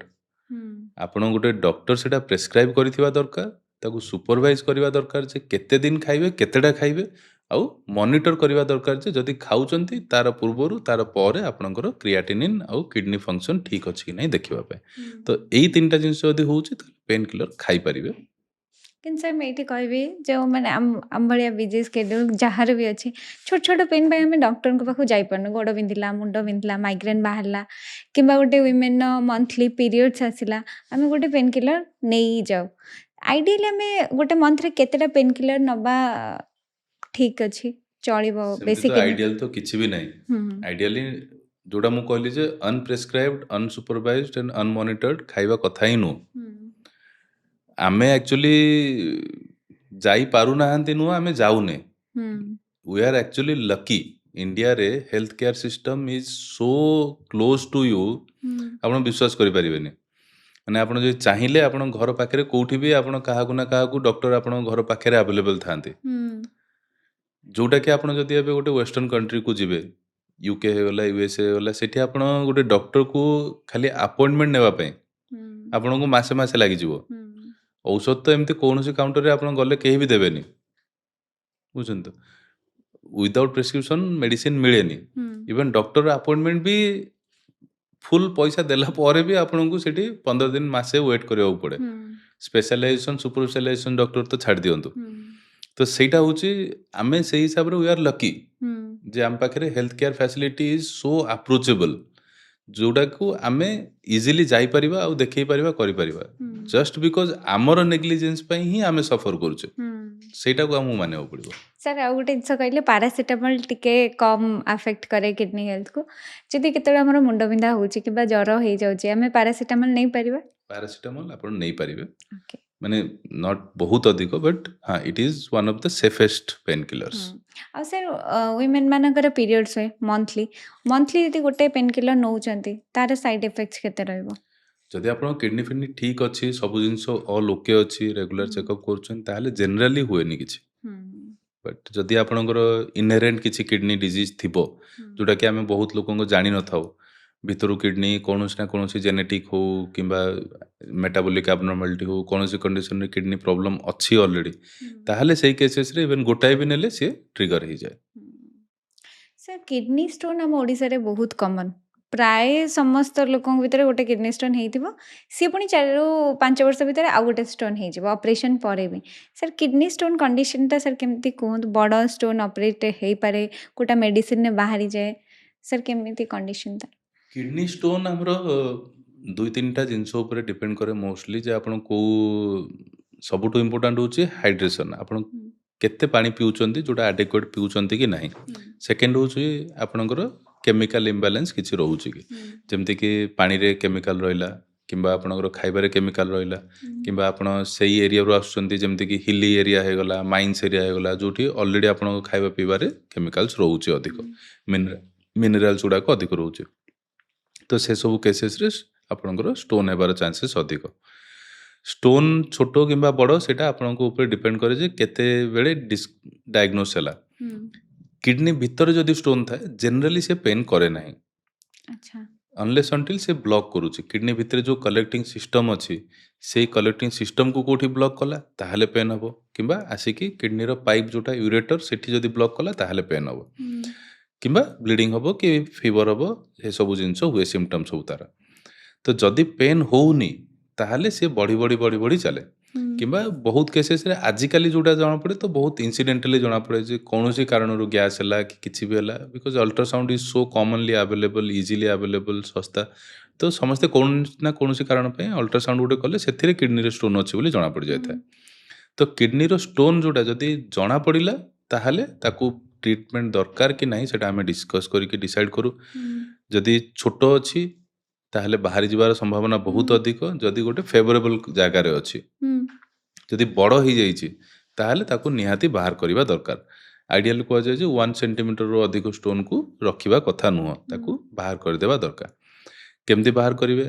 ଆଗରୁ ओपन सर्जरी होता तापर पीसीएनएल आसला जो थे कि किडनी रे गोटे छोट होल करके सेठू बाहर करागला एबे आरआईआरएस होचे जोटा कि किडनी को आउ किसी होल करा जाएनी परिसर रास्ता रे गोटे फ्लेक्सिबल कैमरा नहीं कि जाई कि लेजर रे ताको डस्टिंग करके बाहर कर दिया अच्छा बहुत सिंपल गोटे दिन रे डिस्चार्ज हो जाती हम्म हार्डली एनी कॉम्प्लिकेशन जो सब ठीक थाए तो इजिली ट्रिटेबल कंडीशन जदि न करा जाए बहुत ड्रेडली कॉम्प्लिकेशन करे कौन करे जदि आसिकी ब्लॉक हो गला किडनी रो पाइप कोठी भी ब्लॉक हो जाइए ताहले कौन किडनी आउ यूरिन जो आसीबो सेटा बाहरिबनी आमे लोकवासी को नहीं मोर तो सारा यूरिन ठीक होउचे किंतु दुईटा किडनी अच्छी ना गोटाए किडनी ब्लॉक होइছে आरो किडनी तो यूरिन नॉर्मल करूचे तो your urine amount will be normal but सेपट साइड किडनी रे प्रेशर बहुत अधिक बढ़ी जाउचे इनिशियली से पेन करिवो प्रेशर बढ़िवो यूरिन जमा हबो किडनी भितर किडनी स्वेलिंग हे जीवो से प्रेशर रे ताको बाहर करियो चेष्टा करिवो बट गोटे टाइम आसीबो जेतेबेले से जदी एदर स्टोन बाहरी जीवो नहल तो किडनी गिव अप कर जीवो अच्छा किडनी खराब हो जबार चांसेस तापर किडनी खराब हो जाए बहुत केसेस रे किडनी कंप्लीटली खराब हो जोटा को आमे किडनी बाहर करियो पड़ुची बहुत केसेस रे से स्टोन रहिबा फल रे किडनी पुश करूची रहूची कोनोसी टाइम रे इन्फेक्शन हो जाउची किडनी भीतर पूरा पस की खराब हो जाउची तो से सब जिनस बहुत डैमेज करे बॉडी को जोटा कि इजीली ट्रीट हो पारिबो तो सेति पई 1 सेंटीमीटर रु अधिक हेले जनरली आमे को बाहर कर देबा सर हमें अर्ली डिटेक्ट केमती कर परबा स्टोन पाई तो अर्ली डिटेक्टर किसी सेमती नाही अल्ट्रासाउंड छाड़ी के जदि आपनकर अच्छी जदि स्टोन छोट साइज रो अच्छी ताहले जना पड़ी थो अल्ट्रासाउंड रे किछि ताहले साकू रेगुलरली चेकअप करा जाय जे तार एटलीस्ट 6 मंथ रे जे स्टोन साइज बढ़ुची कि सेम रहउची कि कमुची जदि बढ़ुची ताहले सेटा गोटे इंडिकेशन ट्रीटमेंट करिया पई जदि को जगह रे छोट जगह रे अच्छी छोट अच्छी बढ़ुनी 6 मास वर्ष जाय हम अल्ट्रासाउंड कले सेम साइज रहउची सेम जगह रे अच्छी ताहले ताकू वी ऑब्जर्व ओनली अच्छा ताको कढ़ा जीवन छोट अच्छी जदि न बाहर कले भी रही जाए चलिबो ताको मेडिकेशन ने भी कढ़ा जीवन बहुत केसेस रे मेडिकेशन खाली हेल्प करता है किडनी भीतर स्टोन पे मैक्सिमम केसेस रे हाइड्रेशन ही आपनकर मेन ट्रीटमेंट थाए पानी पीले से सफा हो जाए आउ सर कहते कि कोलथ डाली खाइले स्टोन बाहरी जाए एटा सर सत स्टोन बाहरी तो जाएनी कोलथ डाली रो किछि किछि हेल्थ बेनिफिट अच्छी ता भीतर किछि केमिकल अच्छी जोटा कि डायूरेसिस बढ़ाई था माने किडनी को बेसी यूरिन तैयारी करबा करता है तो अधिक यूरिन तैयारी हेले वाश होइकी बाहर जीवार चांसेस थाए किछि केमिकल थाए जोटा कि स्टोन डिजॉल्व करता है तो कोलथ पानी हेल्प करे डेफिनेटली किंतु कोलथ पानी बहुत अधिक पीले भी ता भीतर केमिकल जोड़ा थाए सेगुड़ा को भी स्टोन कर दे पारे अच्छा तो से बहुत अधिक पानी कोलथ पानी पीवा कथा नुह ताको मॉडरेट अमाउंट जदि पिउचंती जदि स्टोन अच्छी बाहरिबा स्टोन सेमति नुह जे आपनको 2 सेंटीमीटर स्टोन धरिक बसचंती आ कोलथ पानी पिउचंती भलो हो 4-5 mm स्टोन पर्यंत जनरली नॉर्मल पानी किंबा कोलथ पानी जदि पिउचंती सेगुड़ा को बाहरिबार संभावना अधिक थाए सर एटा भी हमको मन रखिया पड़िबो कोलथ डाली अधिक भी पीबा कथा बहुत नुह अधिक पीवा कथा नुह सर आउ गोटे भी अच्छी बियर पीले स्टोन पई भलो सेटा सर केते सत्य अच्छा सेटा भी किंतु बहुत लोग वी आर नॉट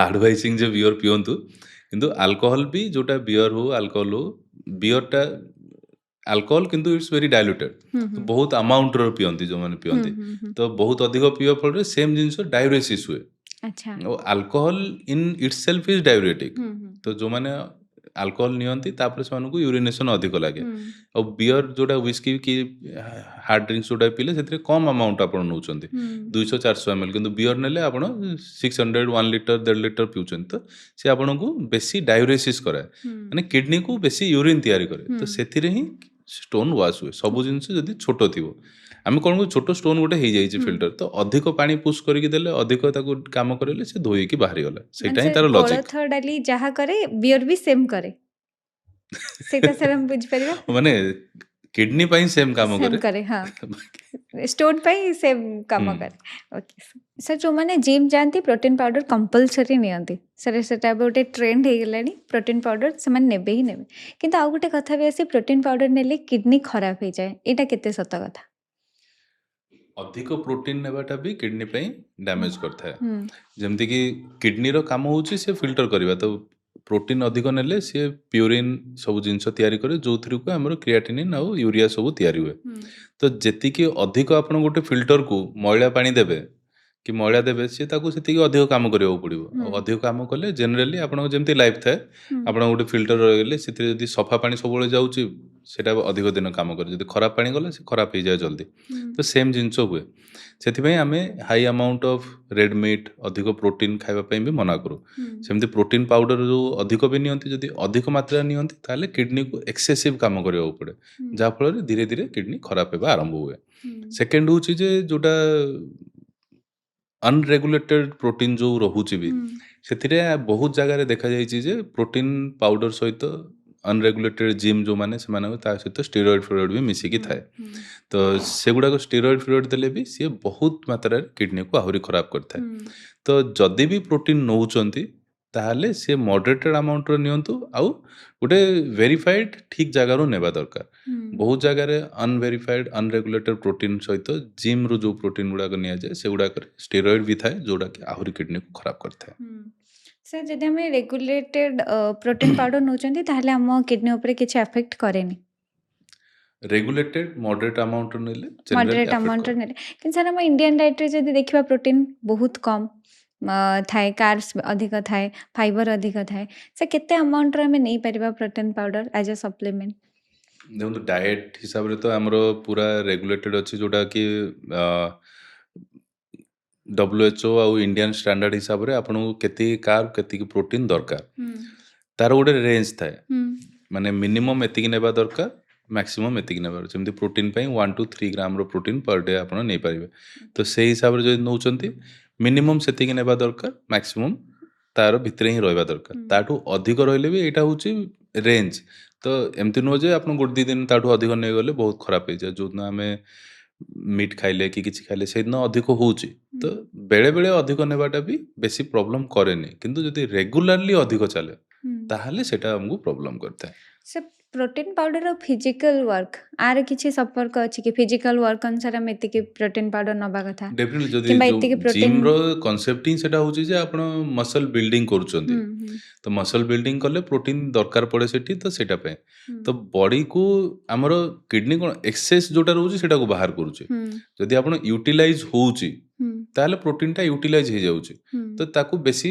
ଅସୁବିଧା ହୁଏନି ହୁଁ ତ ଯେତିକି ଆପଣ ୱାର୍କଆଉଟ୍ କରୁଛନ୍ତି ସେଇଟାକୁ ରେଗୁଲେଟେଡ୍ ଆମାଉଣ୍ଟ ଯଦି ପ୍ରୋଟିନ୍ ନେଉଛନ୍ତି ହୁଁ ତାହେଲେ ସେଇ ପ୍ରୋଟିନ୍ଟା ଆପଣଙ୍କର ମସଲ୍ ବିଲ୍ଡିଂରେ ହେଲ୍ପ ହେଇଯାଉଛି କିନ୍ତୁ ଯଦି ଆପଣ ଏକ୍ସ ଆମାଉଣ୍ଟର କାମ କରୁଛନ୍ତି ଆଉ ଏକ୍ସ ଆମାଉଣ୍ଟର ପ୍ରୋଟିନ୍ ନେଉଛନ୍ତି ହୁଁ ତାହେଲେ ସେଇ ପ୍ରୋଟିନ୍ଟା ସେଠି ୟୁଜ୍ ହେଲା ଯେଉଁଟା ନର୍ମାଲ୍ ଆପଣଙ୍କର କାମ ସବୁ ସେମ୍ ଚାଲିଲା ହୁଁ ଯଦି ଆପଣ ଏକ୍ସ ଆମାଉଣ୍ଟର କାମ କରୁଛନ୍ତି କିନ୍ତୁ 2x ଆମାଉଣ୍ଟର ପ୍ରୋଟିନ୍ ଖାଉଛନ୍ତି ଓକେ ତାମାନେ କ'ଣ ହେଉଛି ଆପଣ ସେଇ ଏକ୍ସଟ୍ରା ପ୍ରୋଟିନ୍ଟା ଯାଉନି କାମକୁ ହୁଁ ମସଲ୍ ବିଲ୍ଡିଂକୁ ଯାଉନି ସେଇଟା କିଡନୀ ହିଁ ବାହାର କରିବ ହୁଁ ସେଇଠି ହେଉଛି ପ୍ରୋବ୍ଲେମଟା ଆପଣଙ୍କର ସାର୍ ଯଦି ଆମେ ପ୍ରୋଟିନ୍ ପାଉଡର କନଜ୍ୟୁମ୍ କରୁଛନ୍ତି ସପୋଜ୍ ମୁଁ ପନିର ଖାଉଛି ସେ ପ୍ରୋଟିନ୍ ଆଉ ପ୍ରୋଟିନ୍ ପାଉଡରର ପ୍ରୋଟିନ୍ ସେ ଦୁଇଟା ଯାକ ଏକା ଟାଇପ୍ର ଫଙ୍କସନ୍ କରେ ସିଏ ଅଲଗା ଅଲଗା ପ୍ରୋଟିନ୍ ସବୁ ଥାଏ ହୁଁ ହୁଁ ମାନେ ଏଗୁଡ଼ାକ ର ପ୍ରୋଟିନ୍ ଥାଏ ଯେଉଁଗୁଡ଼ାକୁ ଆପଣ ପ୍ରୋସେସ୍ କରିବାକୁ ପଡ଼େ ବଡ଼ି ଡାଇଜେଷ୍ଟ କରିକି ତ ସେଗୁଡ଼ାକ ଟାଇମ୍ ଲାଗେ ଆଉ ଧୀରେ ଧୀରେ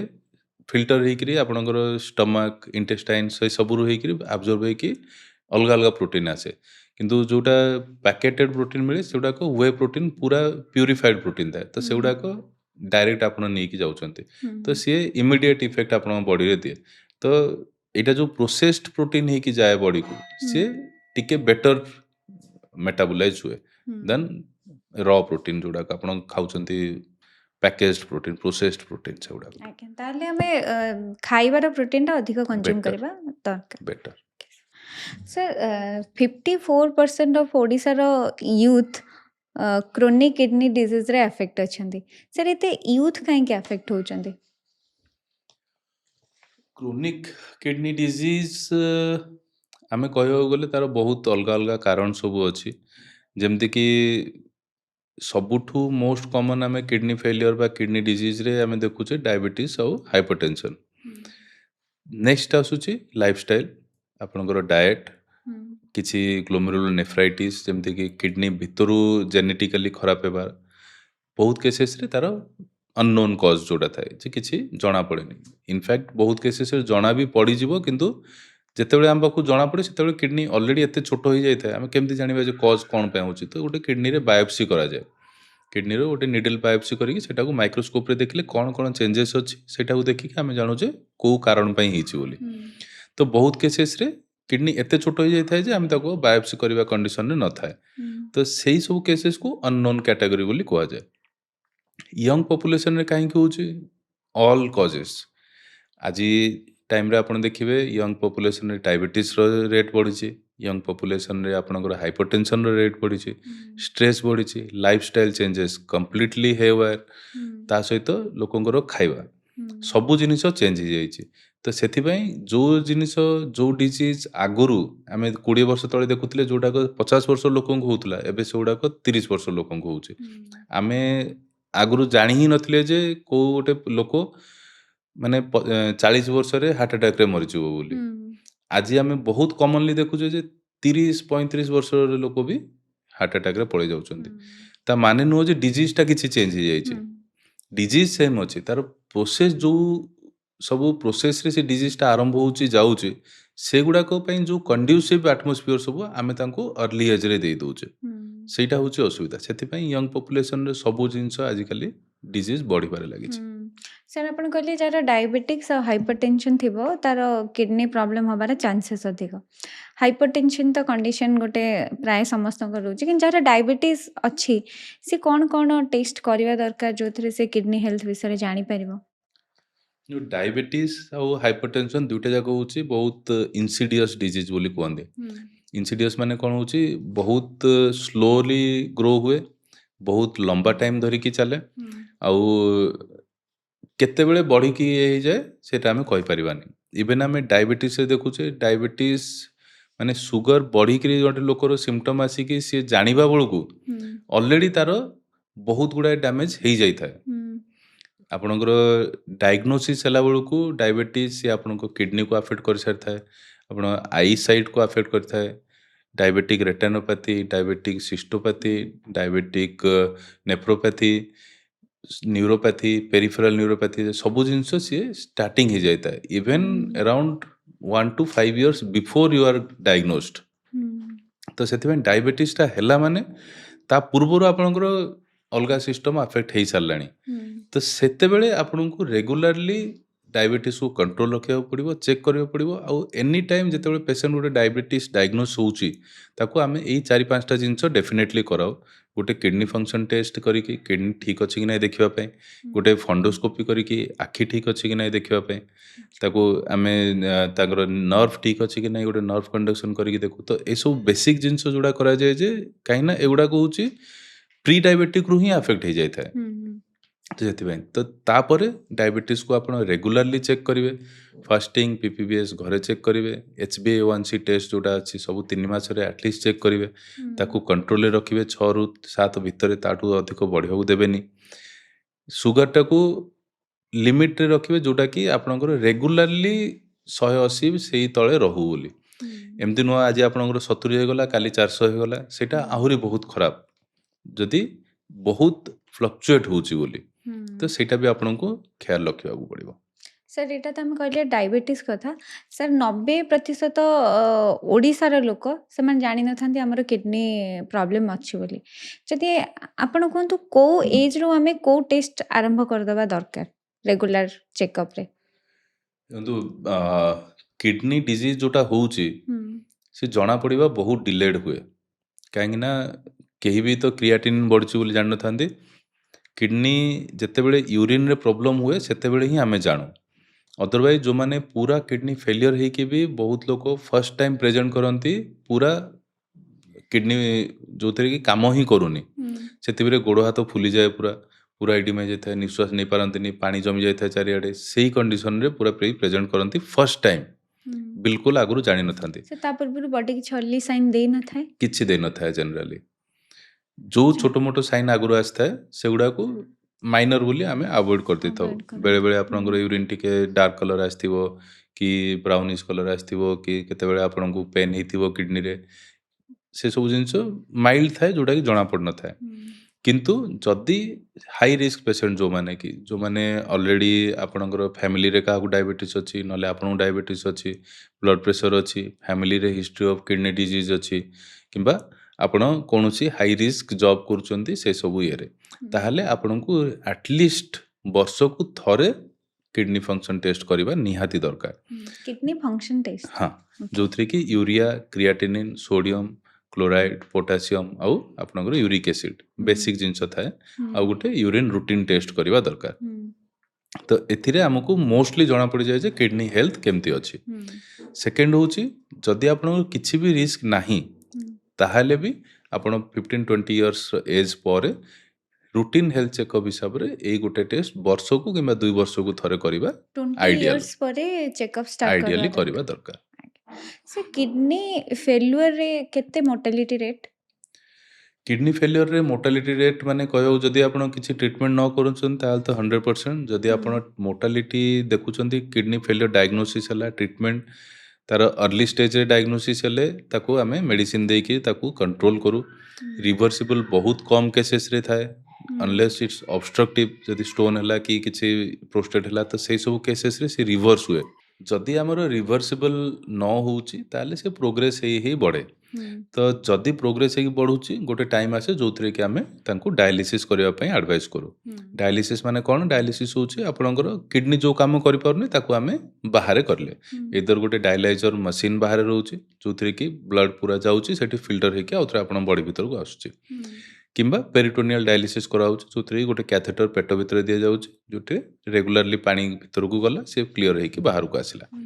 ତ ସେଥିରେ କଲେ ଯାହା ଦେଖାହେଉଛି ଯେ ଯଦି 10 ଇୟର ସର୍ଭାଇଭାଲ ଦେଖାଯାଏ ଗୋଟେ ଡାୟାଲିସିସ୍ ପେସେଣ୍ଟର 10 ଇୟର ସର୍ଭାଇଭାଲ ଆରାଉଣ୍ଡ 15-20% ମାତ୍ର ଥାଏ।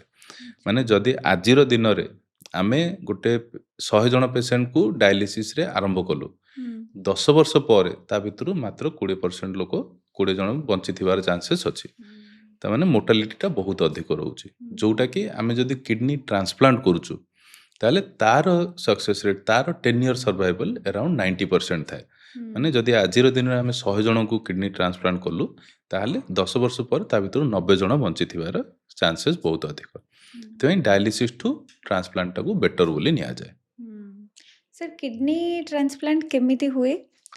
ଗୋଟେ ଡୋନର ମିଳିଯାଆନ୍ତି କେମିତି? କିଡନୀ ଟ୍ରାନ୍ସପ୍ଲାଣ୍ଟଟା ଗୋଟେ ବହୁତ difficult topic, difficult surgery. In such ଦେଖିବାକୁ ଗଲେ ଯେ ଇଣ୍ଡିଆରେ ଆମର ହେଉଛି kidney transplant mostly depend on life related kidney donation. Life related ମାନେ ଆମର ଦୁଇ ଟାଇପ୍ର କିଡନୀ ଟ୍ରାନ୍ସପ୍ଲାଣ୍ଟ କରାହେଉଛି। ଗୋଟେ ତ ଯଦି ଯେଉଁମାନେ ବଞ୍ଚିଥିବା ଲୋକ କିଡନୀ ଦେଲେ, ଆଉ ଗୋଟେ ହେଉଛି କ୍ୟାଡାଭରରୁ କିଡନୀ ଯୋଉ ଡିଜିଜ୍ ଡୋନର ବୋଲି ଯୋଉଟାକୁ କୁହନ୍ତି। ତ ଇଣ୍ଡିଆରେ ଡିଜିଜ୍ ଡୋନର ଆୱାରନେସ୍ ବହୁତ ଅଧିକ ନାହିଁ, ତ ବହୁତ କମ୍ ହେଉଛି। ମୋଷ୍ଟଲି ଲାଇଫ୍ ରିଲେଟେଡ୍ ହେଉଛି। ରୁଲ୍ ରେଗୁଲେସନ୍ ହିସାବରେ ଇଣ୍ଡିଆର ଅର୍ଗାନ ଡୋନେସନ୍ର ଯେଉଁ ରୁଲ୍ସ ଅଛି ତା ହିସାବରେ ଓନ୍ଲି ରିଲେଟେଡ୍ ଡୋନର ହିଁ ଦେଇପାରିବେ। ଅନରିଲେଟେଡ୍ ଡୋନର ପାଇଁ ସେଟା ଲିଗାଲି ଆଲାଉଡ୍ ନୁହଁ। ତ ରିଲେଟେଡ୍ ଡୋନର ଦେଲେ ସେଥିରେ 2-3ଟା ଜିନିଷ ଦେଖାଯାଏ ଯେ ଫାର୍ଷ୍ଟ ହେଉଛି ବ୍ଲଡ୍ ଗ୍ରୁପିଂ ମ୍ୟାଚିଂ ଦେଖାଯାଏ, ତାପରେ HLA ବା ଆଣ୍ଟିଜେନ୍ ଆଣ୍ଟିବଡି ମ୍ୟାଚିଂ ଦେଖାଯାଏ, ଆପଣଙ୍କ ସହିତ କମ୍ପାଟିବଲ୍ ହେଉଛି କି ନାହିଁ ସେଇ ଲୋକ। କାହିଁକିନା ଟ୍ରାନ୍ସପ୍ଲାଣ୍ଟର 2ଟା ମେଜର ରିସ୍କ ରହେ, ଗୋଟେ ହେଉଛି ରିଜେକ୍ସନ୍, ଗୋଟେ ହେଉଛି ଇନଫେକ୍ସନ୍। ରିଜେକ୍ସନ୍ ମାନେ ଆପଣଙ୍କ ବଡି ଭଗବାନ ସେମିତି ବନେଇଛନ୍ତି ବଡି ଭିତରେ ଯେ ବାହାର ଜିନିଷ କିଛି ବି ନ ରଖିବା ପାଇଁ। ତ ଯେତେବେଳେ ବାହାର କିଡନୀ ଗୋଟେ ରହୁଛି ବଡି ତାକୁ ପୁରା 100% ଟ୍ରାଏ କରେ ଯେ ତାକୁ ବାହାର କରିଦେବା ପାଇଁ, କୌଣସି ମତେ ତାକୁ ଖରାପ କରିଦେବ। ସେମ୍ ଜିନିଷ ନୂଆ କିଡନୀ ଯେତେବେଳେ ଲଗାଯାଏ ସେଟାକୁ ହୁଏ। ଯେତେବେଳେ ମ୍ୟାଚିଂ ହୁଏ ସବୁଠୁ ବେଷ୍ଟ ମ୍ୟାଚ୍ ହୁଏ ଟୁଇନ୍ସ ମାନଙ୍କର। ଆଉ ବାକି ତାପରେ ଫ୍ୟାମିଲି ମେମ୍ବର, ମା ବାପା ଏମିତି ଧୀରେ ଧୀରେ HLA ତାଙ୍କର ଜେନେଟିକ୍ ଡାଇଭର୍ସିଟି ଯେତିକି ବଢ଼ି ବଢ଼ିଯାଏ ସେତିକି ଅଧିକ ରିଜେକ୍ସନର ଚାନ୍ସେସ୍ ବଢ଼ି ବଢ଼ିଯାଏ। ଆଗରୁ ଯେତିକି ରିଜେକ୍ସନ୍ ହେଉଥିଲା ଏବେ କମିଲାଣି, କାହିଁକିନା ଏବେ ବହୁତ ଗୁଡ଼ାଏ ଆମେ ଇମ୍ୟୁନୋ ସପ୍ରେସନ୍ ଡ୍ରଗ୍ସ ଦେଲେଣି ଯେଉଁଥିରେ କି କିଡନୀ ଟ୍ରାନ୍ସପ୍ଲାଣ୍ଟ ପରେ ରିଜେକ୍ସନ୍ କମୁଛି। କିନ୍ତୁ ତଥାପି ଆମ ବଡି ଭିତରେ ଏତେ ଗୁଡ଼ାଏ ଆଣ୍ଟିଜେନ୍ ଆଉ ଆଣ୍ଟିବଡି ଅଛି, ଆମେ ଖାଲି ମେଜର କେତେଟାକୁ ଚେକ୍ କରୁଛେ ଯେ ଯୋଉଟାକ ବହୁତ କମନ୍ ଥାଏ। ତାପରେ ବି ବହୁତ ଗୁଡ଼ାଏ ଥାଏ ଯୋଉଟାକି ଆମେ ଚେକ୍ କରିପାରୁନି, ସେଇଟା ଫିଜିବଲ୍ ବି ନୁହଁ ସବୁ ଗୁଡ଼ା ଚେକ୍ କରିବାରେ। ତ ସେଇ କେସେସ୍ରେ ଆମେ ଦେଖୁଛୁ ଯେ ସବୁ ଜିନିଷ ଠିକ୍ ଥାଇକିରି ବି ଇମିଡ଼ିଏଟଲି ବି ରିଜେକ୍ସନ୍ ହେଇଯାଉଛି। ତ ସେଇଟା ରହୁଛି। ସେକେଣ୍ଡ ହେଉଛି ଡିଜିଜ୍ ଡୋନର। ଡିଜିଜ୍ ଡୋନର ମାନେ ଯେଉଁମାନେ ବ୍ରେନ୍ ଡେଡ୍ ହେଇଯାଇଛନ୍ତି, ହେଡ୍ ଇଞ୍ଜୁରି ହେଇଗଲା କୌଣସି ଇଏରେ, ଇଭେନ୍ ଏବେ ତ କାର୍ଡ଼ିଆକ୍ ଡେଥ୍ ବାଲାଙ୍କୁ ବି ପେସେଣ୍ଟ ସାର୍କୁଲେଟରୀ ଡେଥ୍ ଯେଉଁଟା କୁହାଯାଏ ସେଥିରୁ ବି ଆମେ କିଡନୀ ନେଇପାରୁଛୁ। ତ ତ ସେଇ କେସେସ୍ରେ ସେମାନଙ୍କର କିଡ଼ନୀ ବି ମ୍ୟାଚିଂ କରିକି ଯାହାର ହେବ ସେଇ ହିସାବରେ ଲଗେଇ ଦିଆଯାଇପାରୁଛି। ଆୱାରନେସ୍ ବହୁତ ଅଧିକ ନାହିଁ, ସେଥିପାଇଁ ବହୁତ କମ୍ ଡିଜିଜ୍ ଡୋନର୍ ହେଉଛି। ସେକେଣ୍ଡ ହେଉଛି ଇଣ୍ଡିଆନ୍ ରିଚୁଆଲ୍ରେ ଯେଉଁଟାକ ଅଛି ଯେ ବଡ଼ିକୁ ପୋଡ଼ିବାର, ତ ଲୋକଙ୍କୁ ଲାଗେ ଯେ ଆମର ଅଟୋପ୍ସି କରିକି ଅର୍ଗାନ୍ ବାହାର କରିଦେଲେ ଆତ୍ମାକୁ ଶାନ୍ତି ନ ମିଳିପାରେ, ତ ସେଥିପାଇଁ ଲୋକଙ୍କର ବ୍ୟାରିୟର୍ ଅଛି ବହୁତ ଗୁଡ଼ାଏ, ଯେଉଁଟାକି ବହୁତ ଫ୍ରମ୍ ଗଭର୍ଣ୍ଣମେଣ୍ଟ ଇନିସିଏଟିଭ୍, ଗଭର୍ଣ୍ଣମେଣ୍ଟ ବି ବହୁତ ଇନିସିଏଟିଭ୍ ନେଉଛି, ଡକ୍ଟର୍ସ ଆଉ ମେଡ଼ିକାଲ୍ ପ୍ରୋଫେସନାଲ୍ ସେମାନଙ୍କର ବି ଇନିସିଏଟିଭ୍ରେ ଏବେ ଧୀରେ ଧୀରେ ଲୋକ ଟିକେ ବୁଝିବାକୁ ଆରମ୍ଭ କଲେଣି। ସେ ଯଦି ଜଣେ ରିଲେଟିଭ୍ କିଡ଼ନୀ ଦେଉଛି ଆଉ ପେସେଣ୍ଟର ବଡି ରିଜେକ୍ଟ କରିଦେଲା, ତାପରେ କ'ଣ ହବ? ରିଜେକ୍ସନ୍ 2-3 ପ୍ରକାର ଥାଏ। ସବୁଠୁ ଯେଉଁଟାକୁ ଆମେ ଡ୍ରେଡେଡ୍ ବୋଲି ନେଉ ସେଇଟା ହେଉଛି hyper acute rejection. Hyper acute rejection ମାନେ ଆମେ କିଡ଼ନୀ ଲଗେଇଦେଲା ପରେ ଇମିଡ଼ିଏଟଲି ୟୁରିନ୍ ଆସିଯିବ, ମେ ବି ଅଧଘଣ୍ଟା, ମେ ବି 2 ଘଣ୍ଟା, ମେ ବି 24 ଘଣ୍ଟା କିମ୍ବା 48 ଘଣ୍ଟା, ଜେନେରାଲି 2ରୁ 3 ଦିନ ଭିତରେ କିଡ଼ନୀ ରିଜେକ୍ଟ ହେଇଯାଏ। କିଛି ବ୍ଲଡ୍ କ୍ଲଟ୍ ହୁଏନି, ତାର ରାସ୍ତା କିଛି ବନ୍ଦ ହୁଏନି, କିନ୍ତୁ କିଡ଼ନୀ କାମ କରିବା ବନ୍ଦ କରିଦିଏ। ଯେତେବେଳେ ଆମେ ଖୋଲିକି ଦେଖୁ ସିଏ ପୁରା କଳା ହେଇକି ପୁରା ଫ୍ଲପି ହେଇଯାଇଥାଏ। ତ ମାନେ ସିଏ କିଡ଼ନୀ ତ ଅଛି, ତା ଭିତରେ ସବୁ ଠିକ୍ ଅଛି, କିନ୍ତୁ ବଡ଼ି ଆଉ ତାକୁ ଆକ୍ସେପ୍ଟ କରୁନି ବିଲକୁଲ। ତ ସେଇ କେସେସ୍ରେ ଆମେ ତାକୁ ବାହାର କରିଦେଉ। କିଛି କେସେସ୍ରେ ଅନ୍ ଟେବଲ୍ ଲଗେଇବା ପରେ ପରେ ହିଁ ଅଧଘଣ୍ଟା ଭିତରେ ହିଁ ସେ ପୁରା କିଡ଼ନୀ ଖରାପ ହେଇଯାଏ ସାଙ୍ଗେ ସାଙ୍ଗେ, ତ ସେଗୁଡ଼ାକୁ ବାହାର କରିଦିଆଯାଏ। ନହେଲେ ବହୁତ କେସେସ୍ରେ ଆମେ ଦେଖିଛୁ hyper acute rejection within 24 to 48 hours ଭିତରେ ହେଉଛି, ସେଟା 1 କିମ୍ବା 2 ଦିନ ପରେ ତାକୁ ବାହାର କରିବାକୁ ପଡ଼େ। ସେ ଯେଉଁ କିଡ଼ନୀଟା ବାହାରେ ପୁଣି ଡୋନରଙ୍କ ଆଉ ପାଖରେ କିଛି ସେ ତ ଖରାପ ହେଇଗଲା, ସେ ତ ଫୋପାଡ଼ି ଦେବାକୁ ପଡ଼େ। ଫୋପାଡ଼ି ଦେଇଯିବ। ଓକେ, ମାନେ ବୋଥ୍ ଲସ୍। ହଁ, ବହୁତ ଲସ୍, ସେ ଡ୍ୟାମେଜ୍ ଓକେ। ହେଇଯାଇଥାଏ ପୁରା। ସେକେଣ୍ଡ ହେଉଛି ଯେଉଁଟା ଆକ୍ୟୁଟ୍ ରିଜେକ୍ସନ୍ ଆଉ କ୍ରୋନିକ୍ ରିଜେକ୍ସନ୍। ସେଗୁଡ଼ାକ ଜେନେରାଲି ସପ୍ତାହରୁ ଆରମ୍ଭ କରିକି 3 ମାସ କିମ୍ବା 3 ମାସ ପରେ ବି ହୁଏ। ସେଗୁଡ଼ାକ ସ୍ଲୋରି ହୁଏ ଆଉ ତାଙ୍କୁ ମ୍ୟାନେଜ୍ କରି ହୁଏ। ମେ ବି ଟିକେ ଇମ୍ୟୁନୋସପ୍ରେସନ୍ ବଢ଼େଇକି ତାପରେ ଆଉ ଥରେ କମେଇକି ବଡ଼ି ସହିତ ଆଡ଼ଜଷ୍ଟ କରିକି ତାକୁ କଣ୍ଟ୍ରୋଲ୍ କରାଯାଇପାରେ। ତଥାପି ବି ଯାହାର ରିଜେକ୍ସନ୍ ହୁଏ ସିଏ ବହୁତ ଅଧିକ ସର୍ଭାଇଭାଲ୍ ତାର ନଥାଏ କିଡ଼ନୀର। ଯଦି ଠିକ୍ ଠାକ୍ ମ୍ୟାନେଜ୍ କରାହେଲା ତାହେଲେ 5 to 10 years ଟାଣିଯାଏ। କିନ୍ତୁ ଯେଉଁ ରିଜେକ୍ସନ୍ ଯଦି ଇନିସିଆଲ୍ ଫେଜ୍ରେ ନ ହେଲା, ବଡ଼ି ଆକ୍ସେପ୍ଟ କଲା, ତାହେଲେ ସେମାନଙ୍କର ସର୍ଭାଇଭାଲ୍ ବହୁତ ଅଧିକ ଥାଏ। 15 ବର୍ଷ 20 ବର୍ଷ ପର୍ଯ୍ୟନ୍ତ ବି କିଡ଼ନୀ କାମ କରେ। ସେ ଯେଉଁ ଡୋନର କିଡ଼ନୀ ଦେଇଥାନ୍ତି ତାଙ୍କ ବଡି ଉପରେ କ'ଣ ଆଫେକ୍ଟ କରେ ଗୋଟେ କିଡ଼ନୀରେ ନର୍ମାଲି ସର୍ଭାଇଭ୍ କରିବା? ଗୋଟେ କିଡ଼ନୀରେ ସର୍ଭାଇଭ୍ କରିବାରେ କିଛି ବି ଅସୁବିଧା ହୁଏନି, ପ୍ରୋଭାଇଡେଡ୍ ଯେ ଆପଣଙ୍କର ଅଲଗା କୌଣସି ଡିଜିଜ୍ ନାହିଁ ଯେଉଁଟାକି ଆପଣଙ୍କର ସେଇ ସିଙ୍ଗଲ୍ କିଡ଼ନୀକୁ ଆଫେକ୍ଟ କରିବ। ସେଥିପାଇଁ ଡୋନରକୁ ଯେଉଁମାନେ ଲାଇଭ୍ ଡୋନର ଥାଆନ୍ତି ସେମାନଙ୍କୁ ଆମେ କମ୍ପ୍ଲିଟ୍ ଚେକଅପ୍ କରୁ, ଏଭ୍ରିଥିଙ୍ଗ। ସେମାନଙ୍କର ଡାଇବେଟିସ୍ ନଥିବ, ବ୍ଲଡ଼ ପ୍ରେସର ନଥିବ, କୌଣସି ଡିଜିଜ୍ ନଥିବ ଯେଉଁଟାକି କିଡ଼ନୀକୁ ଆଫେକ୍ଟ କରୁଛି, କେବେ ଷ୍ଟୋନ୍ ହେଇନଥିବ, ଇନଫେକ୍ସନ୍ ନଥିବ, କିଛି ନଥିବ। ତାର ମାନେ କ'ଣ ହେଉଛି ଯେ ଆମେ ଗୋଟେ କିଡ଼ନୀ ବାହାର କରିଦେଲେ that single kidney is very much capable to take over everything. ଗୋଟେ ଓଭର ୟୁଜ୍ ହାଇପରଟ୍ରଫି ବି ହୁଏ, କମ୍ପେନସେଟରୀ ହାଇପରଟ୍ରଫି, ଗୋଟେ କିଡ଼ନୀ ବାହାର କରିଦେଲେ ଆର କିଡ଼ନୀଟା ଇନ୍ ଜେନେରାଲ୍ ଆଉ 30% ଅଧିକ କାମ କରେ। ସେମ୍ ଜିନିଷ ହୁଏ ଯେଉଁ କିଡ଼ନୀ ଆମେ ନେଇକି ଲଗାଉ, ସିଏ ବି ଯେତିକି କାମ କରୁଥିଲା ଡୋନର ପାଖରେ ତାଠୁ around 30-40% ଅଧିକ କାମ କରେ ରିସିପିଏଣ୍ଟ ପାଖରେ, ଯେହେତୁ ଗୋଟେ ଅଛି ବୋଲି। ତ ସେଇଟା ହୁଏ। ତ ଡୋନରକୁ ଜେନେରାଲି କିଛି ବି ଅସୁବିଧା ହୁଏନି। ଯଦି ତାକୁ ଆଗକୁ କୌଣସି ଡିଜିଜ୍ ନ ହେଲା ତାହେଲେ ସେଇ କିଡ଼ନୀରେ ସିଏ ପୁରା ଲାଇଫ୍ ଲଙ୍ଗ୍ ନର୍ମାଲି ପୁରା ବଞ୍ଚିପାରିବେ, କିଛି ଅସୁବିଧା ହୁଏନି, ପୁରା ଲାଇଫ୍ ସ୍ପାନ୍ କମ୍ପ୍ଲିଟ୍ ନର୍ମାଲ ପୁରା। କରିପାରିବେ। ସାର୍, ଏବେ ପ୍ରୋଷ୍ଟେଟ୍ ଟ୍ରିଟମେଣ୍ଟର କ'ଣ ଆଡ଼ଭାନ୍ସ ଟେକ୍ନୋଲୋଜି ଆସିଛି? ପ୍ରୋଷ୍ଟେଟ୍ ଟ୍ରିଟମେଣ୍ଟର ଆମର ହେଉଛି ଟେକ୍ନୋଲୋଜିକାଲି ଡେଭଲପମେଣ୍ଟ ହେଇ ଚାଲିଛି। ତ ଯେଉଁଟା ଆଗରୁ ଓପନ୍ ସର୍ଜରୀ ହେଉଥିଲା, ତାପରେ ଏଣ୍ଡୋସ୍କୋପିକ୍ ହେଲା, ତାପରେ ଏବେ ଆହୁରି ନୂଆ ନୂଆ ଟେକ୍ନୋଲୋଜି ସବୁ ଆସି ଚାଲିଛି, ଯେଉଁଟାକୁ ଆମେ ଏବେ ମିଷ୍ଟ ବୋଲି କହୁଛୁ, ବା ମିନିମାଲି ଇନଭାଜିଭ୍ ସର୍ଜିକାଲ ଟେକ୍ନିକ୍ସ ଫର୍ ପ୍ରୋଷ୍ଟେଟ୍ ଏନଲାର୍ଜମେଣ୍ଟ। ତ ମିଷ୍ଟରେ କ'ଣ କ'ଣ ଆସୁଛି ଆମର ବହୁତ ଇମ୍ପୋର୍ଟାଣ୍ଟ ହେଉଛି ୟୁରୋଲିଫ୍ଟ।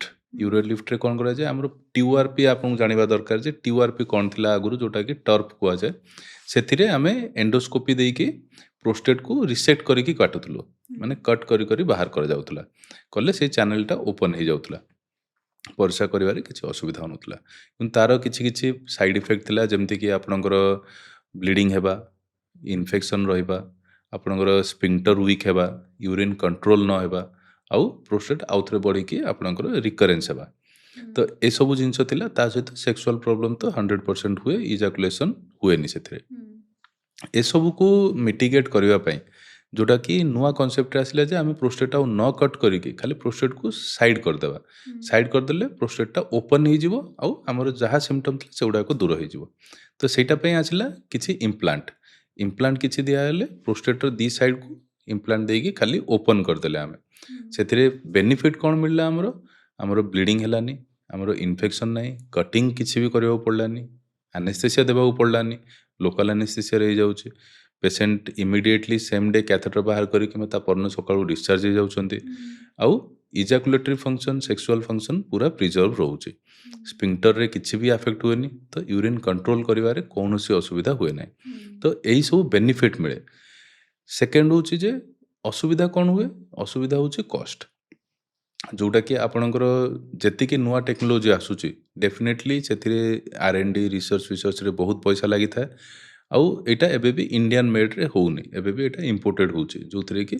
सेही डिवाइस सब आपनको कॉस्टली पड़ुची किंतु जदि देखिबा को जिवे कॉस्ट सहित तार आउटकम आउ कॉम्प्लिकेशन देखला बेले बहुत बहुत हेल्पफुल थाए तो सेथिपई एटा गोटे नुआ एडवांस टेक्नोलोजी जोथरे कि पेसेंट को बिना असुविधा रे रिजल्ट सेतिकी ही मिले तापर सेकेंड आप जोटा मिनिमल इनवेसिव आसूची लेजर आसूची लेजर रे आमे प्रोस्टेट रो जो TURP जोटा करते लेजर रे भी सेम ही जिनस करा जाए किंतु इन्यूक्लिएट करा जाए प्रोस्टेट लेजर कट करके बाहर करा जाए चांसेस ऑफ ब्लीडिंग ताठू कम थाए किंतु थाए बाकी सबू स्पिंक्टर डैमेज टू आरंभ करके आपणकर इन्फेक्शन रो इजाकुलेटर हो सबू जिनस आउट माने कॉम्प्लिकेशन ऑलमोस्ट सेम ही थाए TURP रो किंतु लेजर रो कॉस्ट आउ थे एक्सट्रा जदि आप भाविबे से गोटे टंका होची TURP रो प्रोसीजर तो 1.5 टंका हम आपनकर लेजर रे प्रोस्टेट आउ 2 टंका हो यूरोलिफ्ट रे ता छड़ा आउरी नुआ नुआ टेक्नोलोजी आउरी आसलानी जोटा कि वाटर वेपर थेरापी कुआ जाए रिज्यूम बोली कुआ जाए जो कि आपनकर प्रोस्टेट को आउ कट न करिकी ता भितर वाटर वेपर दे दिया जाए वाटर वेपर कौन करे जितेबाला वाटर वेपर कंडेन्स हुए बहुत हाई एनर्जी छाड़े 512 डिग्री सेल्सियस रु से 100 को आसे तो से एक्सेस टेम्परेचरटा आसे सेटा आपण प्रोस्टेट को नेक्रोसिस कर दिए तो सेटा भी बहुत जगह आरंभ हेलानी एबे पर्यंत ओडिसा रे आरंभ हेइनी due to cost factor mostly एमती बहुत गुड़ाए टेक्नोलोजी आउरी बाहर लानी आउरी आगु को आउरी टेक्नोलोजी बाहरिबो सर किसी लोगों प्रोस्टेट न थाई मध्य बारंबार यूरिन लगे ता सेटा कौन पे सेकेंड एटा आमे देखिया गले जोटा को प्रोस्टेट यूरिन करिबारे हमरो कौन असुविधा हुए यूरिन होची जे ब्लाडर आपणकर स्टोर कला यूरिन प्रेस कला आउ यूरिन ट्रैक्टा ओपन हैला प्रोस्टेटटा आपणकर जस्ट ब्लाडर आउ यूरिन ट्रैक्ट जॉइनिंग जगह रे अछि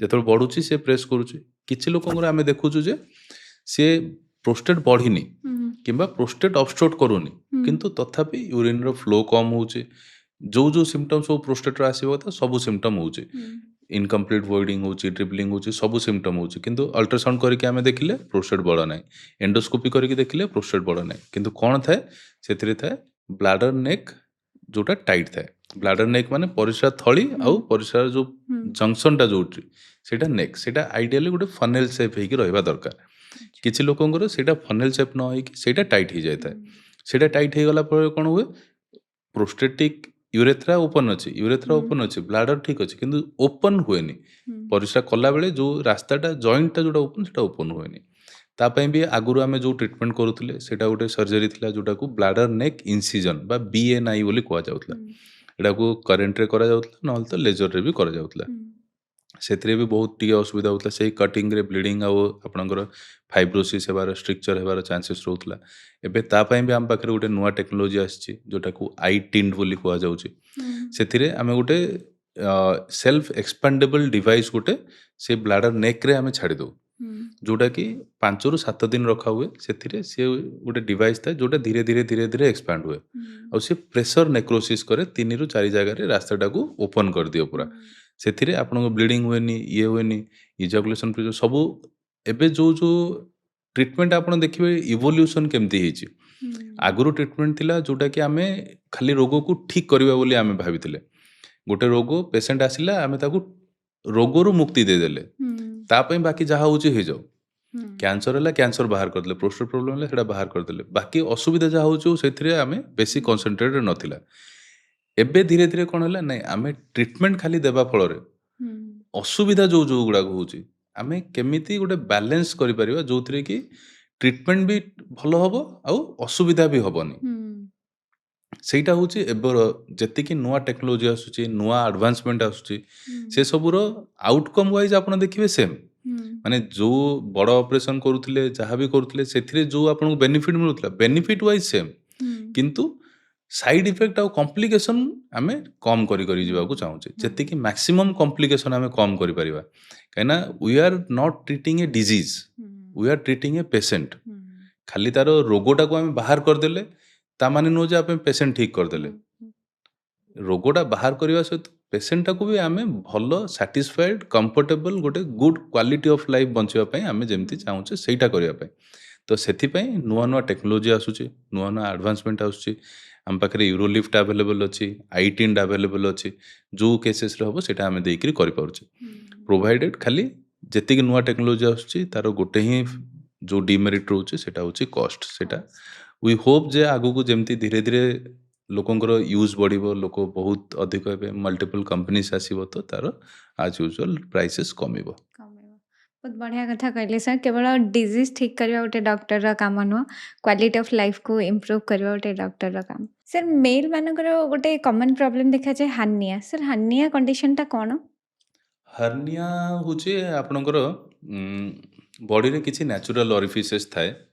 ଯଦି କୌଣସି କାରଣରୁ ଇଣ୍ଟ୍ରା ଆବ୍ଡୋମିନାଲ୍ ଅର୍ଗାନ୍ ଆପଣଙ୍କ ପେଟ ଭିତରେ ଯେଉଁ ଖାଦ୍ୟନଳୀ ଯାହା ବି ଅଛି ସେ ସବୁ ଯଦି ନ୍ୟାଚୁରାଲ୍ ଓପେନିଂ ଦେଇକରି ଆବନର୍ମାଲି ବାହାରୁଛି ତାହେଲେ ତାକୁ ହର୍ନିଆ ବୋଲି କୁହାଯାଏ। ଯେମିତିକି ଆପଣଙ୍କ ମୋଷ୍ଟ କମନଲି ଦେଖିବେ ଯେଉଁଟାକି ଇଙ୍ଗୁଆନାଲ୍ ହର୍ନିଆ ହୁଏ, ମାନେ ପେଟ ଭିତରୁ ଆପଣଙ୍କର ଯେଉଁ ଟେଷ୍ଟିସ୍ଟା ବାହାରିଛି ସ୍ପର୍ମାଟିକ୍ କର୍ଡ ଦେଇକି ଆସିକି ତଳକୁ ଆସି ସେଇଠି ଦୁଇଟା ଓପେନିଂ ଅଛି ଯେଉଁଟା ପେଟ ଭିତରୁ ବାହାରିକି ବାହାରକୁ ଆସିଛି, ସେଇଟା ହେଉଛି ନ୍ୟାଚୁରାଲ୍ ଅରିଫିସେସ୍। କିନ୍ତୁ ଯଦି କୌଣସି କାରଣରୁ ଆପଣଙ୍କର ଆବଡୋମିନାଲ୍ ପ୍ରେସର ବଢ଼ିଲା କିମ୍ବା ମସଲ୍ ୱିକ୍ ହେଲା, ସେଇ ଜାଗା ଗୁଡ଼ାକ ଲୁଜ୍, ସେଇ ଓପେନିଂ ଗୁଡ଼ାକ ଲୁଜ୍ ହେଇଗଲା, ତାହେଲେ ଖାଇବା ନଳୀ କିମ୍ବା ଇଣ୍ଟେଷ୍ଟାଇନ୍ ହଉ କିମ୍ବା ଓମେଣ୍ଟମ୍ ହଉ ସେ ଭିତରେ ଦେଇକି ବାହାରକୁ ଆସେ, ଯେଉଁଟାକୁ ହର୍ନିଆ ବୋଲି କୁହାଯାଏ। କିଛି ଲୋକଙ୍କର ଅମ୍ବିଲିକସ୍ ଯେଉଁଟା ଥାଏ ନାଭି ପାଖର ସେଇ ମାଂସଟା ଯେଉଁ ପତଳା ହେଇଯାଇଥାଏ, ମସଲ୍ ପତଳା ହେଇଯାଇଥାଏ, ତ ସେଠୁ ଅମ୍ବିଲିକସ୍ କିଛି ଲୋକଙ୍କର ଫୁଲିକି ବାହାରିଥାଏ, ସେଟାକୁ ଅମ୍ବିଲିକାଲ୍ ହର୍ନିଆ କୁହାଯାଏ। ଏମିତି ବହୁତ ଜାଗାରେ ଅଲଗା ଅଲଗା ଯେଉଁଟା ନ୍ୟାଚୁରାଲ୍ ଅରିଫିସ୍ ଅଛି ସେଗୁଡ଼ାକ ଯଦି ୱିକ୍ ହୁଏ ତା ଭିତରୁ ଆବନର୍ମାଲି ଯଦି ଆବଡୋମିନାଲ୍ କଣ୍ଟେଣ୍ଟ ବାହାରକୁ ବାହାରେ ତାହାକୁ ହର୍ନିଆ କୁହାଯାଏ। Thank you so much sir, ଆପଣ ଆସିଲେ ଏତେ ଭଲ ଭଲ କଥା କହିଲେ। ଆଉ ଗୋଟେ କଥା ଦର୍ଶକ ଜାଣି ବି ନଥିବେ, ଆମ ବାବା ଆପଣଙ୍କ ପାଖରେ ଟ୍ରିଟ୍ ହେଉଛନ୍ତି। କେବଳ ଜଣେ ଡକ୍ଟର ତ ଆପଣ ବହୁତ ଭଲ, ଆପଣଙ୍କ ବିହେଭିୟର ଏତେ ଭଲ ଯେ ସେ ବାରମ୍ବାର କୁହନ୍ତି କି ମୁଁ ସୁମନ ସାର୍ଙ୍କ ପାଖକୁ ଯିବି। ଗୋଟେ ଭଲ ଡକ୍ଟର ହେବା ସହିତ ଭଲ ବିହେଭିୟର ହେଲେ ବି ରୋଗୀଙ୍କର ଅଧା ରୋଗ ଭଲ ହେଇଯାଏ। Thank you so much sir. ବହୁତ ଦିନ ହେଲା ଆମେ ଟ୍ରାଏ କରିଥିଲୁ, ଆପଣ ଫାଇନାଲି ଟାଇମ୍ ଦେଲେ, ଫାଇନାଲି ଆସିଲେ, ଏତେ ଭଲ ଭଲ କଥା ସେୟାର କଲେ। Thank you so much. Thank you.